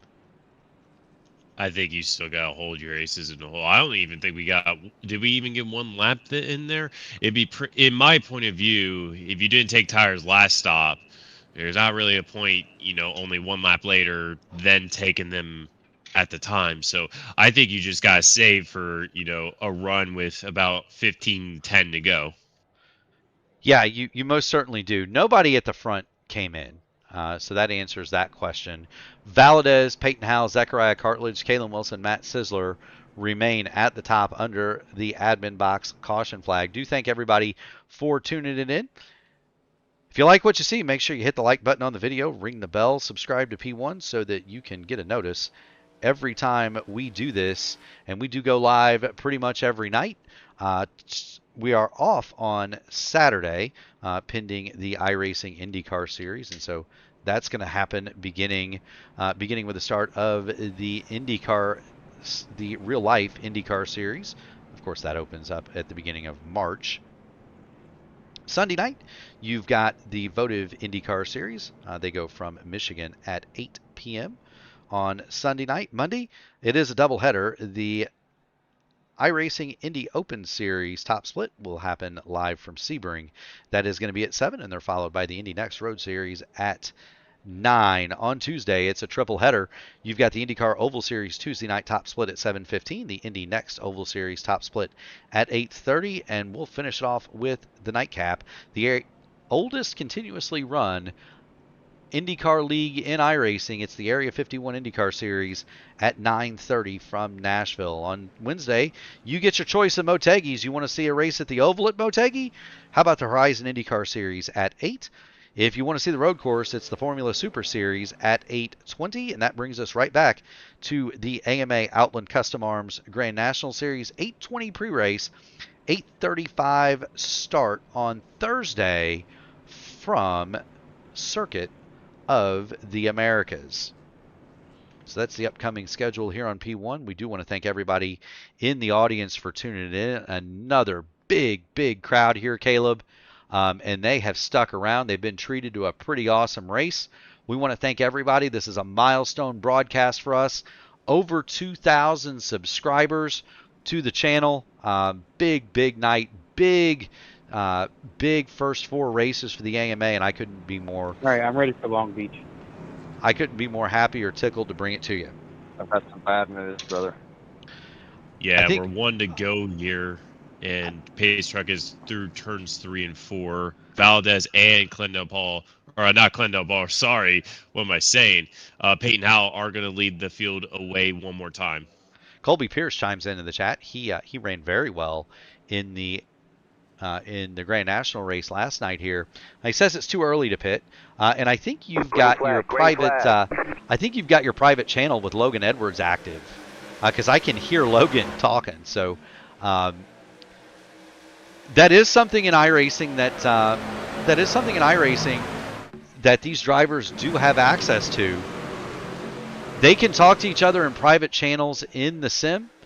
They can also speak with each other in the Discord.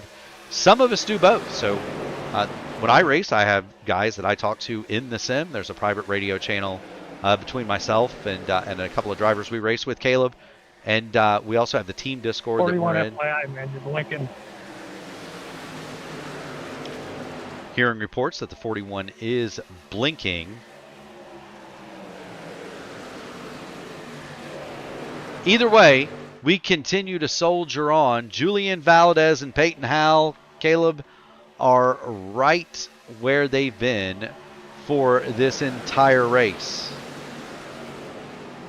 Yeah, they immediately find themselves back at the front here, holding that outside line. And we usually saw on the restarts, they would hold the bottom line for the first 5 laps. They have decided, nope, we're holding the top line very early on in this restart. You see the 41 immediately go to the bottom. That's Kalen Wilson fighting for the lead as they go through turns number 2.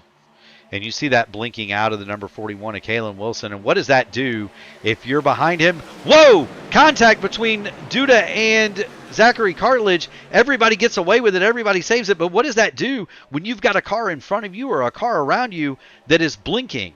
And by blinking, for the fans at home that don't watch iRacing all that much, we're in a virtual environment. So signal goes from the driver's computer at home to a server in Boston and then back to the computer at home, and that generates what you see here. If there is a break anywhere in that connection, you will see the cars appear and disappear on the racing surface, and that is not what you want to see when you're around somebody else. It looks almost like they're strobing on your screen as we look a little bit further back. But what does that do, Caleb, when you're racing around somebody that's doing that? Obviously, it makes you a bit nervous because it kind of becomes a little bit unpredictable to see where they're at, to see where they're going to go. And, you know, sometimes they blink out and all of a sudden, whoa, you're inside them all of a sudden. It kind of gets, it kind of freaks you out for a little bit. So it's just kind of something you got to be aware. You got to be careful around them because you know the inevitable netcode can happen and that blink may result in the end of your race. Yeah, so that's what blinking is, right? It's the service doesn't know where their car is. iRacing is really, really good. They're industry best at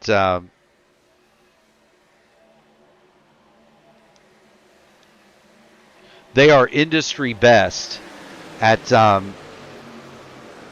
predictive, what we call predictive coding.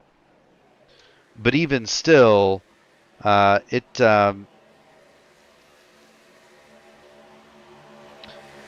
sometimes you don't know. It doesn't know where the cars are on the track, and you're right. They'll appear inside somebody. They'll appear inside you. They kind of strobe all over the track. It is not a pleasant situation for anybody involved when you talk about somebody blinking on the racing surface, although he's appeared pretty solid now for the last several laps. I do want to point out John Hutchins. He was a runner-up last night. John Hutchins has moved. John Hutchins has moved into the John Hutchins has moved into the 10th spot. I couldn't find my words, Caleb. Yeah, it all happens to all of us. Yeah, I've certainly had those moments in these races where you just can't find the words. But one thing that's interesting here, Murph, we see the pack split in two this early in this run here, Murph, and that's kind of interesting. We haven't really seen that since stage number one. In reality, that early on, a lot of those drivers, they broke off from that first pack just to play it safe. However, in stage number 3, this is go time, and we're already seeing the pack break up here. Yeah, we are seeing it start to break up. And you wonder how many of these drivers are just saying, look, I saw what happened last night. Of course, a lot of these drivers were in that race last night as we watched Edwards and Cartledge work side by side. Now John Hutchins is pulled up next to Matt Sisler. These drivers, remember, race drivers have very long memories. And so, you got to kind of think, a lot of these guys were around last night. Caleb, you got to wonder, they saw what happened. Hey, if I can just avoid the big couple of wrecks at the end, and they're thinking there's probably going to be more than one, if I can just avoid the big couple of wrecks at the end, man, I could have me a good finish here. Yeah, and I believe last night on the very last lap, we saw 2nd through 5th in turn number 2 get taken out of that final lap, and that promoted Kendall Paul to a second place finish. So they know, even like on the final lap, even if you're in the middle, 6th, 7th, 8th, 9th, even on the final lap, something can happen, and you can go from 9th to all the way to 2nd, just like that. So they know they still kind of have to play it safe here, even in the closing portions of the race.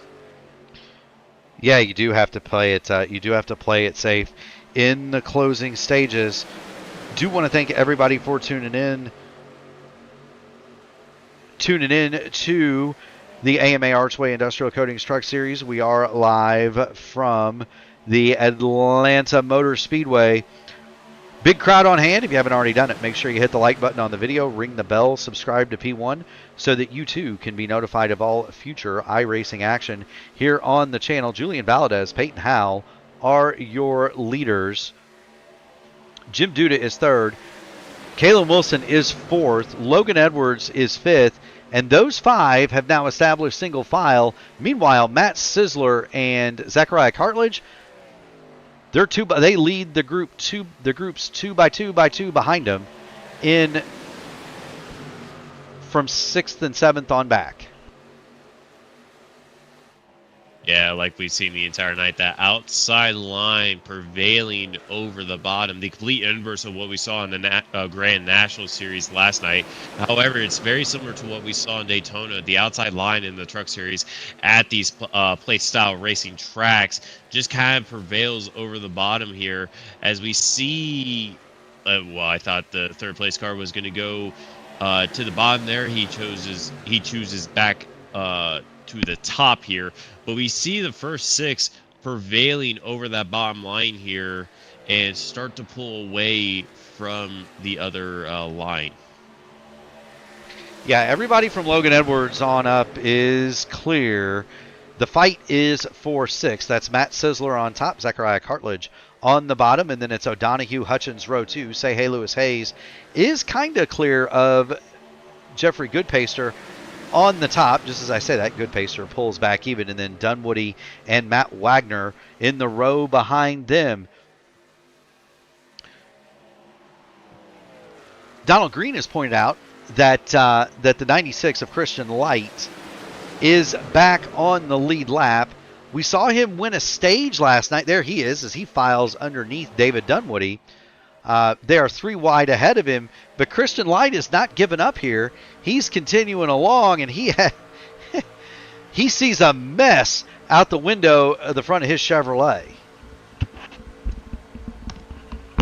We said it before. You can unlap yourself in the series, obviously with the lucky dog and wave around rules that do come out at cautions. But we see here with Christian Light, who is a lap down, I believe, on lap number 3 of the race, and now he finds himself fighting inside the front of the pack here.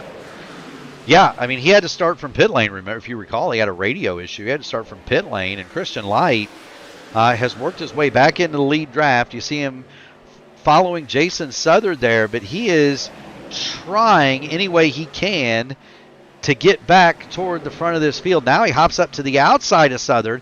Southard washes up a lane, and Christian Light says, well, I'll just switch right back to the bottom. He dives underneath the 12 of Dylan Blankenship. As we head toward 22 laps to go here, it's still the same old up front, still the same 5, and then the battle rages on behind those front 5. You've got the 0-5, speaking of 5s, coming off a pit lane. That is Raymond White. Raymond White is 1 lap down here. Yeah, 1 lap down going to 2 laps down as they cross the start-finish line. And one thing I do want to point out is we do have that second group has caught back up, but there is even another third group that's way far behind, containing James Hodgson, Kendall Paul, Justin Awesome, and Randy Dunlap.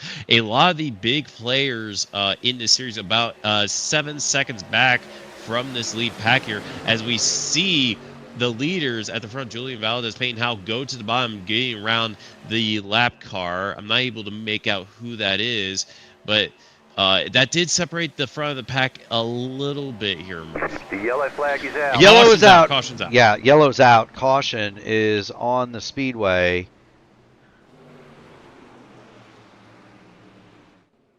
It is Jeffrey Goodpaster in the number 34 that is slow. You've also got the 0-1 that is slow on the bottom of the track. But we're going to take a look and see what we've got. Paul Witt also around. Witt and Goodpaster, door handle to door handle. And that's a lap truck that gets into the wall. That's the 0-1 of Clint Kirkbride. He comes down, gets into Paul Witt and Jeffrey Goodpaster, and that is going to be the caution flag. And here's the thing, right? We're gonna get inside the truck of Paul Witt and watch what he sees here. They're 3 wide in front of him. They've got a lap truck coming. Watch this, Caleb.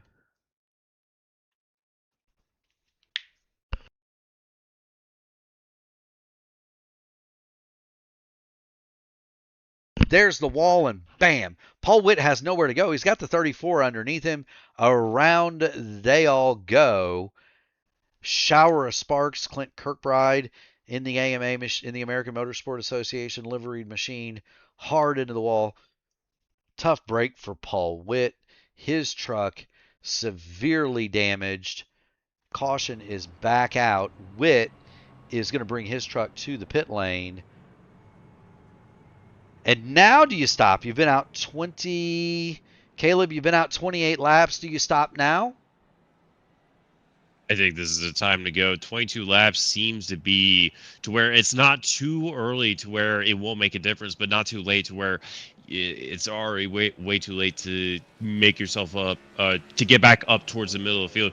We see a lot of the back of the pack, uh, middle to back of the pack, make a final pit stop here to take their final set of tires. Matt Sizzler was the first one down pit road. He's going to come back out at the front again. And Yeah, I we was see gonna. quite a few cars actually take tires here, Murph. Yeah, so we have our answer: Matt Sizzler, Christian Light, Ted Craven, David Dunwoody, Justin Osterman, Chad Meadows, Randy Dunlap, Paul Witt. Of course, he was involved in the accident.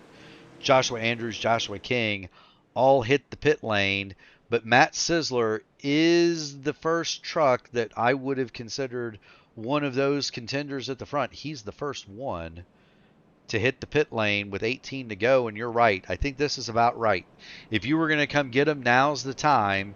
Now's the time to do it. It's long enough that it'll make a difference, and it's not so long that if everybody pits in front of you that you're at a huge disadvantage. You're going to get about a 16 lap run to end this race, and I think you're right on the money if you stop now.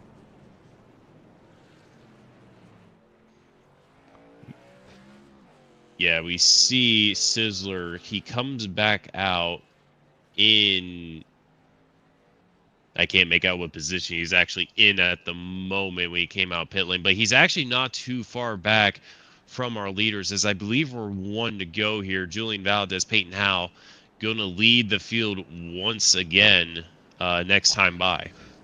Now, if you're Jim Duda and Kalen Wilson, what are you going to do to split those two trucks up? You're going to have to get somebody between them if you're going to have any hope here of winning this race. Well, I think the most important thing is that we've seen them right when that green flag drops, pull away instantly from the field. So you got to make sure you got to get a really good restart, and then you just can't leave the rear bumper since Valdez is on the inside. He's going to take the restart. You can't leave that rear bumper of Valdez and make sure he doesn't. He's not able to link up with his teammate Peyton Howe. You just got to get a really good restart, and that's one thing Valdez and Peyton Howe have been able to coordinate very well with each other. If you're able to separate that, Murph, I believe you're able to separate that duo effectively for a good portion of this race here. Yeah, I mean, it's going to be up to Jim Duda just to wear out the rear bumper of the 21 and basically use him to clear the 25, and then then you've got the two teammates separated. We're going to get the green flag here with 16 laps to go in the AMA Archway Industrial Coatings Truck Series. Do want to thank everybody for tuning it in. If you haven't already done it, make sure you hit that like button, ring the bell, subscribe to the channel. Green flag is out. 16 laps for a trophy at Atlanta. That time, Julian Valdez spun the tires. Yeah, you saw him get a little bit loose going across that start-finish line, and we see a big contact between Peyton Howe and Jim Duda as they go through turns number 1 and 2. However, that duo is linked up again. They're going to hold that outside line. Logan Edwards slots himself into 4th, Jim Duda in 3rd, and it looks like they are going to have to try to work together, Jim Duda and the rest of the field, to try to get around these front two here, Murph. Yeah, he needed the 41 of Kalen Wilson, Jim Duda did, to wear his rear bumper out on that restart. It didn't happen. Kalen Wilson chose to fall in line, and unfortunately, that meant that Duda wasn't able to push clear of the 25. He got the jump. He just wasn't able to push clear, and now Valdez and Howell, they're going to be one more time at the front of. Oh, we got speed in the background. Speed in the background. Out. Jason Southard is in the wall and gets hit by a couple cars, takes couple cars with him.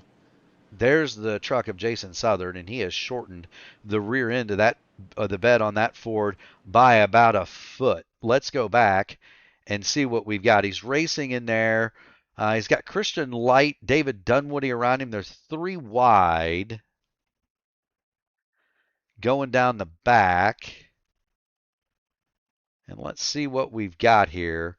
That's Dunwoody on the bottom, and I think the 32 went into turn 3 and just broke loose with it. He hits Matt Sizzler.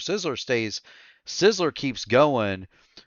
A little bit of an impact from Light, but that's a hard impact for Southern, and then he gets collected by the 13 truck of Andrew Gates.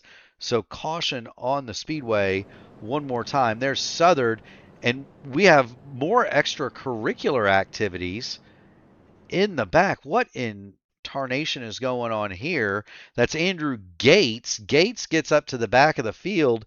He's speeding along, and then they all have to slam on their brakes, and we have contact under caution. Holy smokes. Gates collected, the 19 of Joshua King, 48 of Joseph Greathouse, just approached the back of the field too quickly, and they all get to have a good old-fashioned smash under the yellow light, Caleb. Yeah, that's what we typically call a little bit of ARCA braking there, but sometimes it's just also a case scenario of the contact just happens so fast, and you just have little time to react, especially since these trucks don't have the greatest handling or braking capabilities. But that is going to shorten this final run up quite considerably, Murph. Yeah, we should have 11 laps to go to the finish when we get the green. It's not going to be quite green-white checker time just yet. We'll see if we can't finish it under green from there. Austin Hobo is right. It's going to be an exciting finish no matter what happens. Julian Valadez is your leader. Peyton Howell second. Zachariah Cartledge is third. Jim Duda, Austin Hunn, Logan Edwards, Matt Wagner, Kalen Wilson, Dylan Blankenship, and Ryan O'Donohue round out your top 10 while we are under the latest admin box caution. If you are a race controller, league admin, you run a lot of hosted sessions, head on over to adminbox.com, get yourself a custom button box for race control. They call it race control at the touch of a button, and it is awesome, Caleb. I can hit what's your car number? My car is typically number 17. However, I don't run leagues that too often, so it's whatever the iRacing number itself is most of the time. Okay, so DQ17 enter. There you go. Caleb Brashear has been disqualified. Wow. It's literally that easy. I've been betrayed here. Murph has betrayed me, ladies and gentlemen. It is that easy if you've got one of those things. There are several drivers in the field that have an admin box. Among them, David Dunwoody. I know Kendall Paul has one. They're league officials, and so they can clear black flags and so on during the race. It's actually a very, very, very handy thing to have if you're involved in race control or league administration here in iRacing. So go get one of those things. They're amazing pieces of equipment. Meanwhile, the storm is getting ready to brew at the front of this field, Caleb. We'll see. Now, Jim Duda is going to have an advantage here. He's got Logan Edwards lined up behind him instead of Kalen Wilson. Kalen Wilson was a little bit asleep at the switch at the last restart. I don't think Logan Edwards is going to fall victim to the same thing as Barney puts the green flag in the air, and racing will resume here at Atlanta with 11 laps to go. Well, unfortunately, you pulled a little bit of the commentator's curse as Logan was completely caught napping there on the restart. And we see our two leaders pull away on the start. Peyton Howell, Julian Valdez getting to the top side immediately and linking up. Zachariah Cartledge is still on that inside line. He's got Austin Hunn pushing him on the bottom there as Jim Duda is going to follow our leaders on the outside. Watching it from the drone, if you like the pictures, head on, and you're an iRacing broadcaster or photographer, head on over to Whiplash SimCams. These camera angles are absolutely incredible. This is the drone cam we're watching this battle from, and we're going to jump into the P1 airship. Oh, they're 61 really in the wall. Oh, what a save from him. Oh, now we're around. Now we're around. Logan Edwards hard in the wall. Paul Witt collected for what has to be the third or fourth time today. He is in the wall. Logan Edwards from the front. Caution. The admin box caution is back out on the speedway. And this all started with the 61. He got up in the wall. They go 4 wide. And Logan just gets hooked. Logan Edwards just gets hooked in front of the field. And then the 38 of Randy Dunlap comes charging in. He gets involved. The 61 finally goes around. He's involved. There's Zachariah Cartledge. Poor Paul Witt. That's about the third or fourth time that he's gotten involved in a mess that wasn't his own making. And I've been advised that Christian Light may need a clean pair of brown pants. We're going to go find the view of Christian Light here and see if we can't bring that to the fans at home. This is going to be interesting. Here we go. We're on board with the 96.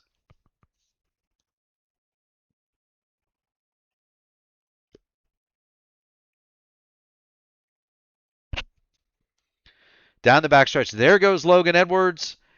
There's the track block.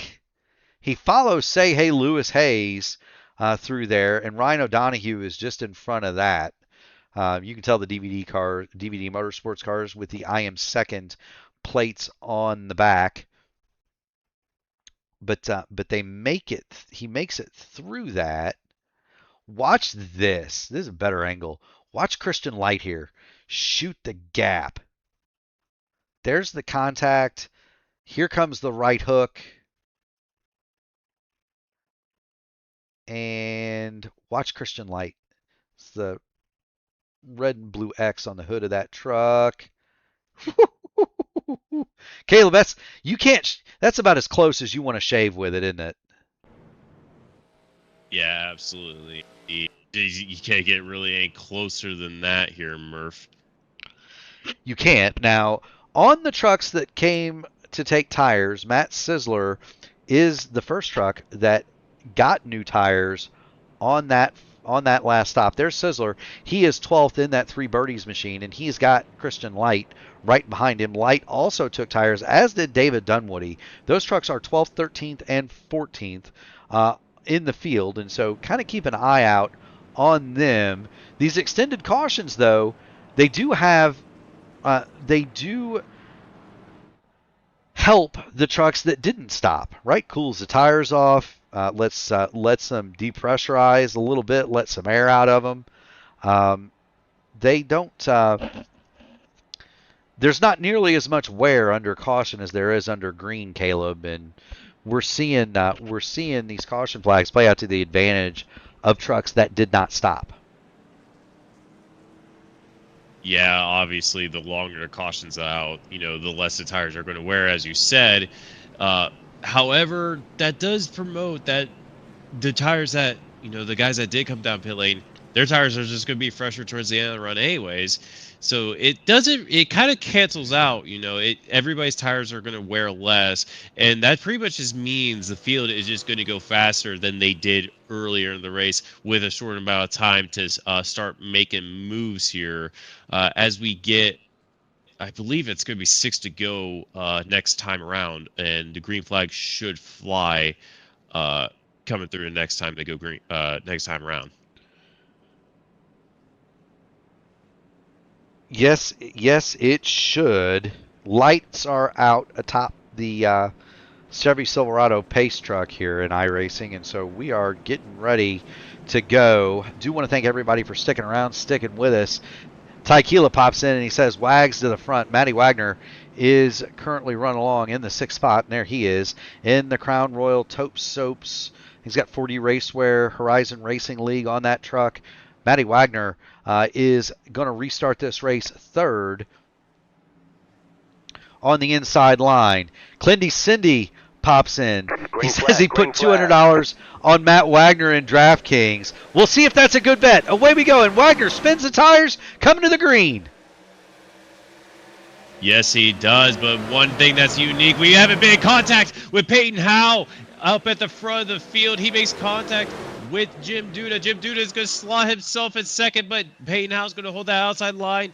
Julian Valdez is going to give his teammate the draft, but that bottom line. Whoa, big mess in the back. Yellow flag is out. Joshua Andrews, hard in the wall. He collects Michael Kirk. Joshua Andrews has written off the front of that 24 machine. And we are under caution one more time. There's the contact. It comes from the 05. They collect the 13. And around he goes. And then the poor, there's the poor 01 of Clint Kirkbride. Raymond White was at the start of that. Clint Kirkbride finished it. Big impact for the number 24 of Joshua Andrews. Joseph Greathouse unfortunately crossed the entrance to pit lane to avoid that, and so he's going to have a black flag. That will most likely get cleared, but a big wreck here with 5 laps to go. Julian Valdez is still your leader. Peyton Howell still second. Duda, Hunt, Blankenship, and Wagner remain your top 6 as we're one more time under that under the admin box caution, and we're waiting on the Rogue Energy winning moment here at the AMA. If you go to rogueenergy.com and you use promo code AMA24, you get 10% off your order. That's Rogue Energy. If you need a pick me up, hit them up. rogueenergy.com. AMA24 is the promo code. Get 10% off of your order. So we're going to have a green-white checker attempt here, Caleb. A natural green-white checker. It won't cut into the actual green-white checker attempts that we have. Julian Valdez, I think, has he led every single lap in stage number 3 here, Murph? He's led a whole bunch of them. We'll go ahead and pull the stat. Julian Valdez has led 98 of 132 laps overall, and I'm pretty sure that the other 34 have been led by Peyton Howell. There was a quick break in there where I believe where we had the 34 truck of Jeffrey Goodpaster take the lead, took gas only.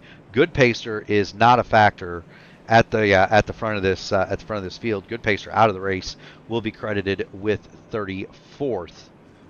Do want to thank everybody in the stands one more time. Another big turnout for the AMA on P1. If you haven't already done it, make sure you hit the like button on the video, ring the bell, subscribe to the channel.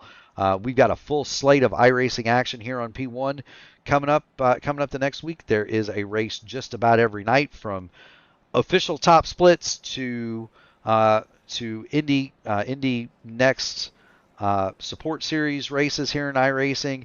Leagues like Area 51, the Horizon IndyCar Series, Formula Super Series, they all have a home right here on P1. So just know we're here every night, and we do the same kind of stuff. Gary Godso, by far the better voice than I, Caleb, and better him that he gets to call most of the big races, right? If you want to say that, I enjoy being here with you, Murph. But Gary has been doing this a long time. He's an incredible commentator and has given me the infamous nickname for the steering wheel that I have, which is the Nightlight. I believe he was the one that actually started. He coined it. Well, it didn't help that you were actually using it for a nightlight. Now, come on. It didn't help that it was sitting on my desk as a nightlight for 3 months because I couldn't mount it to anything. But yeah, Gary, we all love Gary. We all love Murph here. Both very incredible commentators. But we got to focus at the task at hand here, Murph. Pace truck is almost off, and we're going to have a natural green-white checker. We are. We're going to get the green flag. If we cross and get the white, the next flag would end the race. Julian Valdez and Peyton Howell are on that front row, and they've been there all night. We'll see if Jim Duda Green flag. can do the job and keep up on the rear tailgate. of Peyton Howell, and we're not going to do the fancy camera shots. Duda slides up to the top. He slides in front of Austin Hunt almost immediately. I don't know. Is that surrender, or is he planning something going down the back here? Caution, yellow flag. Caution. Caution is out. That's going to allow another green-white checker finish. This one's actually going to count, though. It is indeed. I'm trying to find the cause of the caution and don't quite see it. Michael Kirk, maybe? It's Michael Kirk. And he is at the back of the field, and Michael Kirk is catching up with the 24 of Joshua Andrews, and he makes it 3 wide there, and he gets clipped by the 0-1 of Clint Kirkbride, and that is the cause of the admin box caution. And we're going to get a green-white checker, so no Rogue Energy winning moment just yet. We're going to have to keep our powder dry and wait on that. Richie DeBoer wants to know if Ram Racing is here. They do not have the Ram trucks in iRacing just yet, Caleb. Chevrolets, Fords, and Toyotas, no Rams as yet. Because they're so new, they haven't been scanned yet. So typically it takes 6 months or so, usually, to see a new make or model, or a new make, model, or marquee, if you will, or mark come in and be scanned in, because they physically have to laser scan the car. They have to chassis dyno it, do all of that stuff, and it takes time, Caleb. Yeah, maybe we could have one of our good friends on the IndyCar side, Casey Povolonis, help us out to get that Ram earlier in the sim. Maybe he could help us out with that. I would just request that Casey have them rescan the IndyCar steering wheel so that the front and rear bar indicators are not backwards anymore. That would be my brain is still very much not processing that.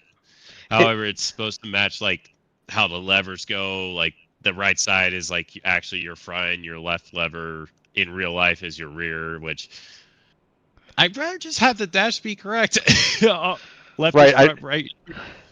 Yeah, no, it's because we do it with our steering wheels. They do it with levers, and so it's a little bit different. But anyway, how much fun was it to program the nightlight once you got it hooked up to an actual wheelbase? You coming from one of the Logitech steering wheels, you had more buttons than you knew what to do with. I still have more buttons that I know what to do with, to be completely honest. But like, it was so weird because it originally was called the Paperweight because it legit sat on the nightstand that's that's in the same room as mine. Was sitting on that nightstand for about a month or so because I never even attempted to plug it in because I thought I didn't know like how to plug it in. It turns out it's just a USB connection. So then I'm like, wait a minute. Can I plug this in and have it, just work? So I plug it in, I download all the software from GSI, and it lit up. It showed a lot of shiny lights. I find out that the screen that's on it is a touch screen. That was very cool to find out. And I could actually use it.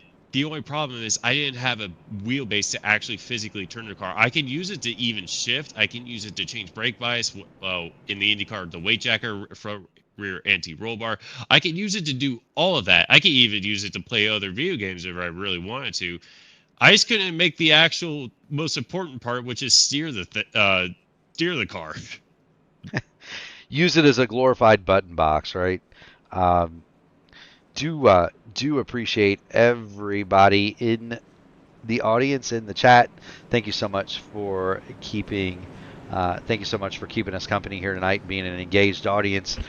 We do very much love it. The lights are out on the Chevy Silverado pace truck, and so we're going to get a green flag, and it's going to be a green-white checker, and it's going to be a real one. We're going to get the green, then we're going to get the white. After the white, the next flag ends the race. Julian Valadez, Peyton Howell are going to sail under the green flag from Barney. Race is back on here at Atlanta. See Valdez and Peyton Howell get another really good restart as they've done the entire night. Jim Duda kind of falls and they kind of separate themselves from the rest of the field. Dylan Blankenship slots into that fourth place spot. He's about 2 to 3 truck lengths behind. But Peyton Howell, Julian Valdez holding that middle line. Peyton Howell looks to the outside just a little bit, but not committed all the way. They rounds turns 3 and 4 here, Murph. Here comes Dylan Blankenship. He's got a huge run to the bottom. He's going to get inside of Jim Duda. Duda's going to flash to the outside with help from Ryan O'Donohue. We've got the white. This is going to be the final lap. Can Valdez and Howell hold him off? They've got trouble coming from Jim Duda on the top and Dylan Blankenship on the bottom. They're going to have to choose which line to block as they go down the back. Oh, they get a little bit squirrely in the back here. Julian Valdez still getting pushed by Peyton Howell. Peyton Howell is still pushing. Julian Valdez goes to the bottom. Peyton Howell on the outside. Is he going to get the run coming to the front straightaway? I don't think he's going to get him. Whoa, contact Duda hard! Jim Duda, a massive crash coming to the line. Same for the 25 of Peyton Howell. Jim Duda, my goodness. Upside down across the finish line, reminiscent of Brad Keselowski here. And Duda is still going to be credited with 11th spot. Julian Valdez wins the race. Ryan O'Donohue is second. But watch this wild ride for Jim Duda.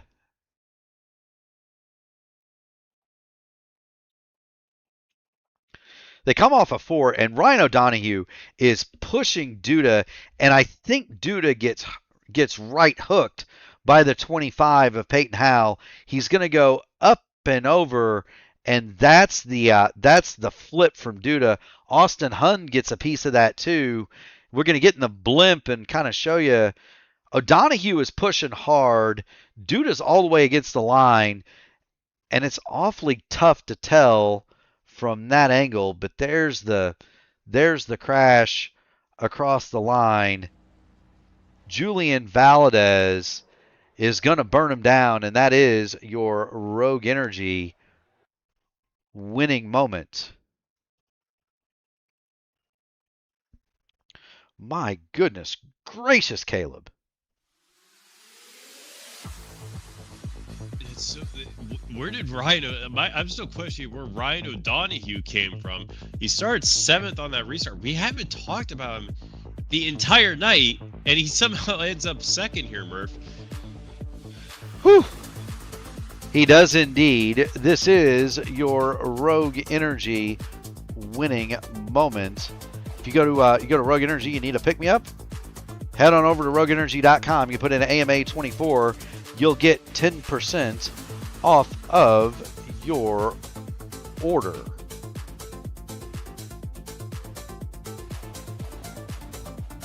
With the win, Julian Valdez by 0.209 seconds over Ryan O'Donohue. Dylan Blankenship will finish 3rd. Then it's Peyton Howell and Matt Sisler rounding out your top 5. James Hodgson, Tuck Sweeting, Matt Wagner, Austin Hunden, Christian Light battles back to finish in the top 10. Great run for the 96.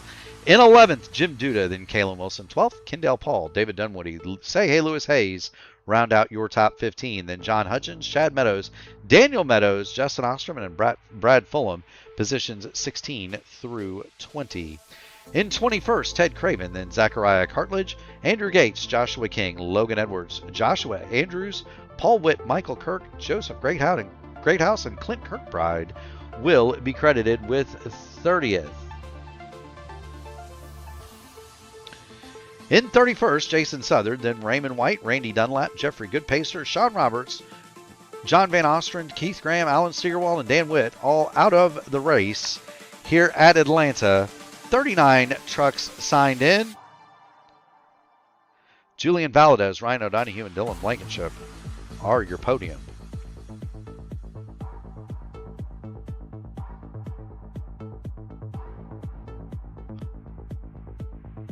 Whew. We're either going to have to we're either going to have to stop having finishes like this, Caleb, or you're going to have to get a defibrillator installed in my house. That's right indeed, Murph. You know, we've had these first 4 races for the AMA have just been honestly incredible. Really close racing the entire time.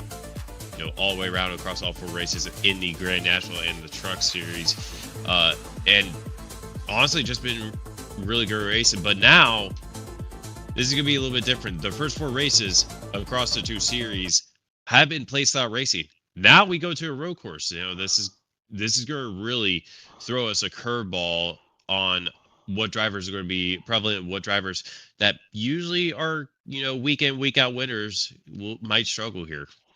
Yeah, road course racing is usually a big equalizer. Dylan Blankenship is not in the interview room, and so in the interests of time, we'll go ahead and bring in Ryan O'Donohue. Ryan, you've got Murph and you've got Caleb Brashear in the P1 broadcasting booth. So hello. Yeah, so Ryan, you've got Murph and you've got Caleb Brashear in the P1 broadcasting booth. So Caleb wants to know where you came from. Tell us where you did come from there at the end to wind up in the middle step of the podium. Oh, I don't know, man, because that was tricky. You know, we had to. There's just really no runs being formed until that last one. It was on the restarts, kind of. It was like a pool break. You know, you didn't know which lane was going to get the momentum. The top kind of got a run, and we actually the first couple of restarts we just lost the position and then lost another one, and kind of took some runs and found some holes where the inside wouldn't get going, and got down. And once we started on the inside, I was kind of afraid that was going to kill us, but just found runs that took us somewhere on that last restart. Just picked our spots and followed the air where it was moving. I tried to push Jim, you know, across the line. I don't know. We both got squeezed to the line. We weren't going to go blow it. Just trying to get him up there to P2 and cross the line. I'm not sure exactly what happened there, but yeah, proud of our effort. I mean, we just rode around. We tried to save tires. It didn't go the way we thought it was going to go, but made it there at the end. Caleb? Well, I asked this last night. We are going to a different track. I believe we're going to Charlotte next round, which is a road course. We're moving away from the plate racing stuff. How does the mindset go on from the rest of the season? Will we see a bit more aggressiveness and staying towards the front of the field, or will we still play it safe throughout the duration of the races? Yeah, I think this super speedway stuff, this drafting stuff. I mean, I've never found a comfortable spot. I mean, you can run up front, you're going to get wrecked. You can run the back, you're going to get wrecked. So, I mean, as a team for the last couple of races, we just try to stick together and make it there and have a shot at the end, right? You can't win a race if you don't make it to the end. So, going forward, I think, you know, we've been pretty good on the road courses. We'll see how that goes. We'll definitely just try and run up front there. Get back to regular racing here and do what we do. Try and lead some laps and get stage points. I can't race for stage points at these places. It's just trying to finish, right? So especially at the beginning of these seasons, we got a full field of guys. We got some new guys, and you know, we just want to get through these and get some momentum here once we get back to the regular old racetracks. Well, there you go, Ryan. We're coming up on some of those regular racetracks for you here into the future, and so we're ready. We're ready for you. We're ready for it. With that said, you know the drill by now. Friends, family, sponsors, shout outs. Your girlfriend's in the chat, so if you know what's good for you, you'll say hi to her too. Yeah. Well, at least it didn't take as long this year to get up here. Hopefully we can get that win earlier than we did previously. But yeah, like always, she's sitting here behind me. She's tapped me on the back. Yeah. As always, my girlfriend first. DVD Motorsports, all my guys. We got a tight group here, and we're getting podiums, we're getting wins, and it's carrying over those other series. I'm racing with you too, and can't forget to mention John this time. I know it's not a win, but anytime we're on the podium, we're gonna have to mention John because this is all for him and his team, and I know everybody cared a lot about him. So, Master Surgical Supply, Heatwave Visual, 80K Karting, Sim Magic, Sim Shop, AMA. These guys put on a great league. I hope all these new guys are having a good time in it. Kendall, all the admins, everybody that helps out, all their sponsors, Archway Industrial, Black Magic Studios, Track Racer, Rogue Energy, Admin Box, and like always, we got a new face up here now, Caleb. Good to talk to you, Mark, as always. And looks like we had another big crowd tonight, so hope everybody enjoyed it. We did.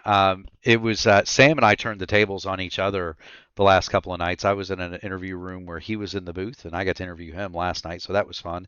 And then you came to Atlanta. I have to congratulate you, Ryan. Before you go, I got to congratulate you. You wound up much better than I do at Atlanta. You didn't stick the truck in the Sunoco sign at the end of pit lane, so good work. Good work for you there. Kept the shiny side up. You bring it home second. Get out of here. Keep going fast, having fun, and we'll see you at the next one. Alrighty, guys, take care. Thanks. Yes, sir. That is Ryan O'Donohue. He is going to finish in second spot today. Your winner is Julian Valadez. We still do not have Dylan Blankenship in the waiting room, and I do not see him anywhere in the Discord. So if Dylan does pop in, we will absolutely bring him in to the interview room. He just popped in. He did pop in, so we'll grab him next. Julian Valadez, you've got Murph, you've got Ryan O'Donohue in the P1 broadcasting booth. You hear us? Yeah, I got you. So you and Peyton led the entire race. It's kind of a reverse from last night. He wound up in the mess coming to the line. You bring home the trophy. Talk to us about your day and the strategy to keep your two Toyotas up front. It's just really a lot of teamwork outside of just league racing with these guys. Peyton is probably one of the best plate racers I know, honestly. I mean, his head gets the best of him sometimes, and he'll end up like he did tonight. But any other time, he's always a great pusher or somebody that you can always count on to push and go forward. Yes, he is. Caleb Brashear, what do you have for tonight's winner, Julian Valadez? Am I saying that right, by the way? I want to make sure I'm saying that right. Yeah, you're saying that right. Caleb? So you and Peyton pretty much dominated the entirety of this race. Did you see you and Peyton getting past that any point during the course of the race, or were you guys just way too linked up together for anybody to make a difference? It was going to be hard for them to make a move for sure. This is how we hoped last night would have played out in the Xfinity car, but I got caught up in an early wreck. Him and Bladen really showed out for Unrivaled last night.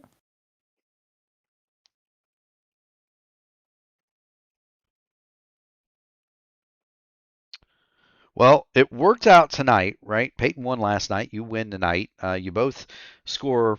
He gets a decent finish. He slid across the line in 4, so it wasn't all for naught. I am going to refresh the points. Raul Alvis won the race at Daytona. He was not here tonight. We do not as yet have the points from Atlanta, but my preliminary calculations say that Peyton's going to be the points leader. So that's job done for him leaving Atlanta. For you, friends, family, sponsors, shout outs. The floor is yours. I really just got to thank Peyton, Unrivaled Innovations, Bladen, Andrew, Icon Apparel, and Scott Martin. Scott puts a lot of faith in me to represent his brand, and I'm thankful for the opportunity. Very good, Julian. Well, thank you so much for dropping in. Keep going fast, having fun, buddy, and we'll see you at the next one. Thank you. See you guys next week. Yes, sir. That is Julian Valadez. He is your winner tonight, and we kind of went in a little bit of reverse. Dylan Blankenship has joined us in Discord. Dylan, you've got Murph, and you've got Caleb Brashear in the P1 broadcasting booth. You got a copy? Yes, sir. How are you guys doing? I'll tell you what, we're doing pretty good. You had a wild run last night, came up a little bit short. Tonight you get that 12 on the podium. Kind of walk us through your evening and how you got to third place in the end. Well, I just started the race off just kind of riding because I knew it was going to get chaotic at some point in the race. So I was just kind of riding, serving my tires, and just kind of just being there at the end when I need to be. That was kind of my whole strategy for the whole race. And it worked out for you. You bring it home on the podium. Caleb Brashear, what do you have for Dylan Blankenship this evening? I'm actually going to ask the same question I asked Ryan. We start off with 2 plate tracks, and you seem to like to drive up through the field in both races we have done here. But we go to a road course next. I guess, what is your mindset going into? We do 2 races that are very, very similar in feeling. Then we completely just throw a curveball with this next race. What is your mindset going into Charlotte next week? So yeah, with these trucks at the Charlotte Roval, I mean, yeah, it's you gotta treat it as a road course too, even though it's a Roval. But my plan is just to kind of run my pace and keep it on the track and try to keep it out of trouble. I'm not no great road course racer by no means, but I can probably hold a pretty good steady pace. So that's kind of my plan for next week is just run at my pace and keep the car in one piece and keep it on the track pretty much. You know, that's my plan too. I am noted as a pretty terrible road racer on the open wheel side, so I show up and try to keep it on the road and collect what I can collect and head on to the next oval. And so that's a salient plan. I like it. With that said, this is, to my recollection, the first time you've been on the broadcast. And so at P1, when you get on the podium, you get the microphone. Shout them out, friends, family, sponsors. Take your time and talk about whomever you like. Well, I like to thank God first and foremost. I want to thank my family and my teammates. Chad Meadows is my teammate, and yeah, just thank you guys for the opportunity, and you guys do great as far as the broadcasting goes. I want to thank AMA. I mean, these guys put on a pretty good show. This is my 3rd race in, I guess, between the 2 series. So I'm just kind of feeling everybody out a little bit and kind of racing everybody with respect or as much respect as I can. And, just try to progress through the seasons and, I just come here to race and have fun. That's the name of the game, right? And that's what I say to everybody that joins in on the broadcast. That's what I tell them. Keep going fast and having fun, right? And so, Dylan, keep going fast and having fun, and we will see you at the next one. All right, sounds good, you guys. You guys take care, and thank you guys. Thank AMA, and I will see you guys on the next race. Absolutely. That is Dylan Blankenship. He is going to finish in the 3rd spot tonight. Caleb, I mean, there aren't enough. Sometimes, there just aren't enough wows to describe what you've just witnessed. This race was another wow. Oh, it certainly was. You typically get that all the time whenever you go to a plate style track, Daytona, Atlanta, Talladega. You always get those wow factor moments, as we say in the monster truck world. But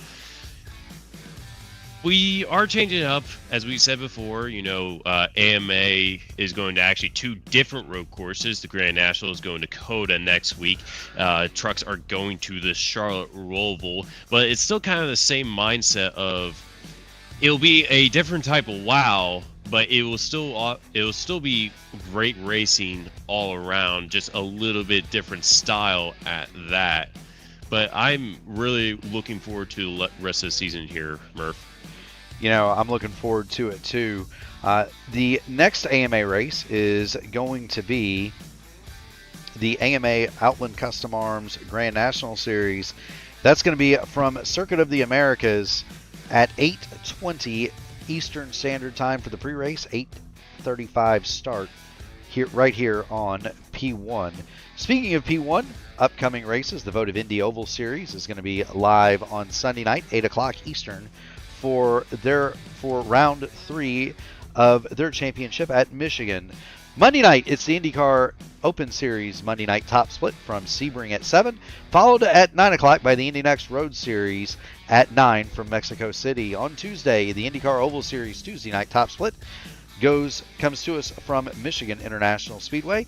And then the middle, or the meat in that sandwich, the Indy Next Oval Series at 8:30 from Richmond. And the nightcap, it's the Area 51 IndyCar Series at 9:30 from Nashville. Wednesday, you've got your choice of Motegis at 8 o'clock. The Horizon IndyCar Series goes live at 8 o'clock with a race on the Motegi Oval. Or if it's the road course you fancy, the Formula Super Series will be live at 8:20.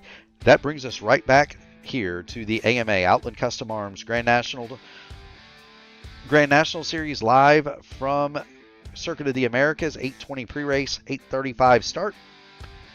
And the AMA Archway Industrial Coatings Truck Series next Friday from the Charlotte Roval, 8:20 pre-race, 8:35 start. We do want to thank everybody. Involved, from the AMA administrators, the sponsors, the sponsors, Archway Industrial Coatings, Outland Custom Arms of the two series. We want to thank the fans in the stands. You have all been absolutely incredible. Do thank you for the chats, the super chats, the conversation, the questions. Keep those coming. We're happy to answer them on the air.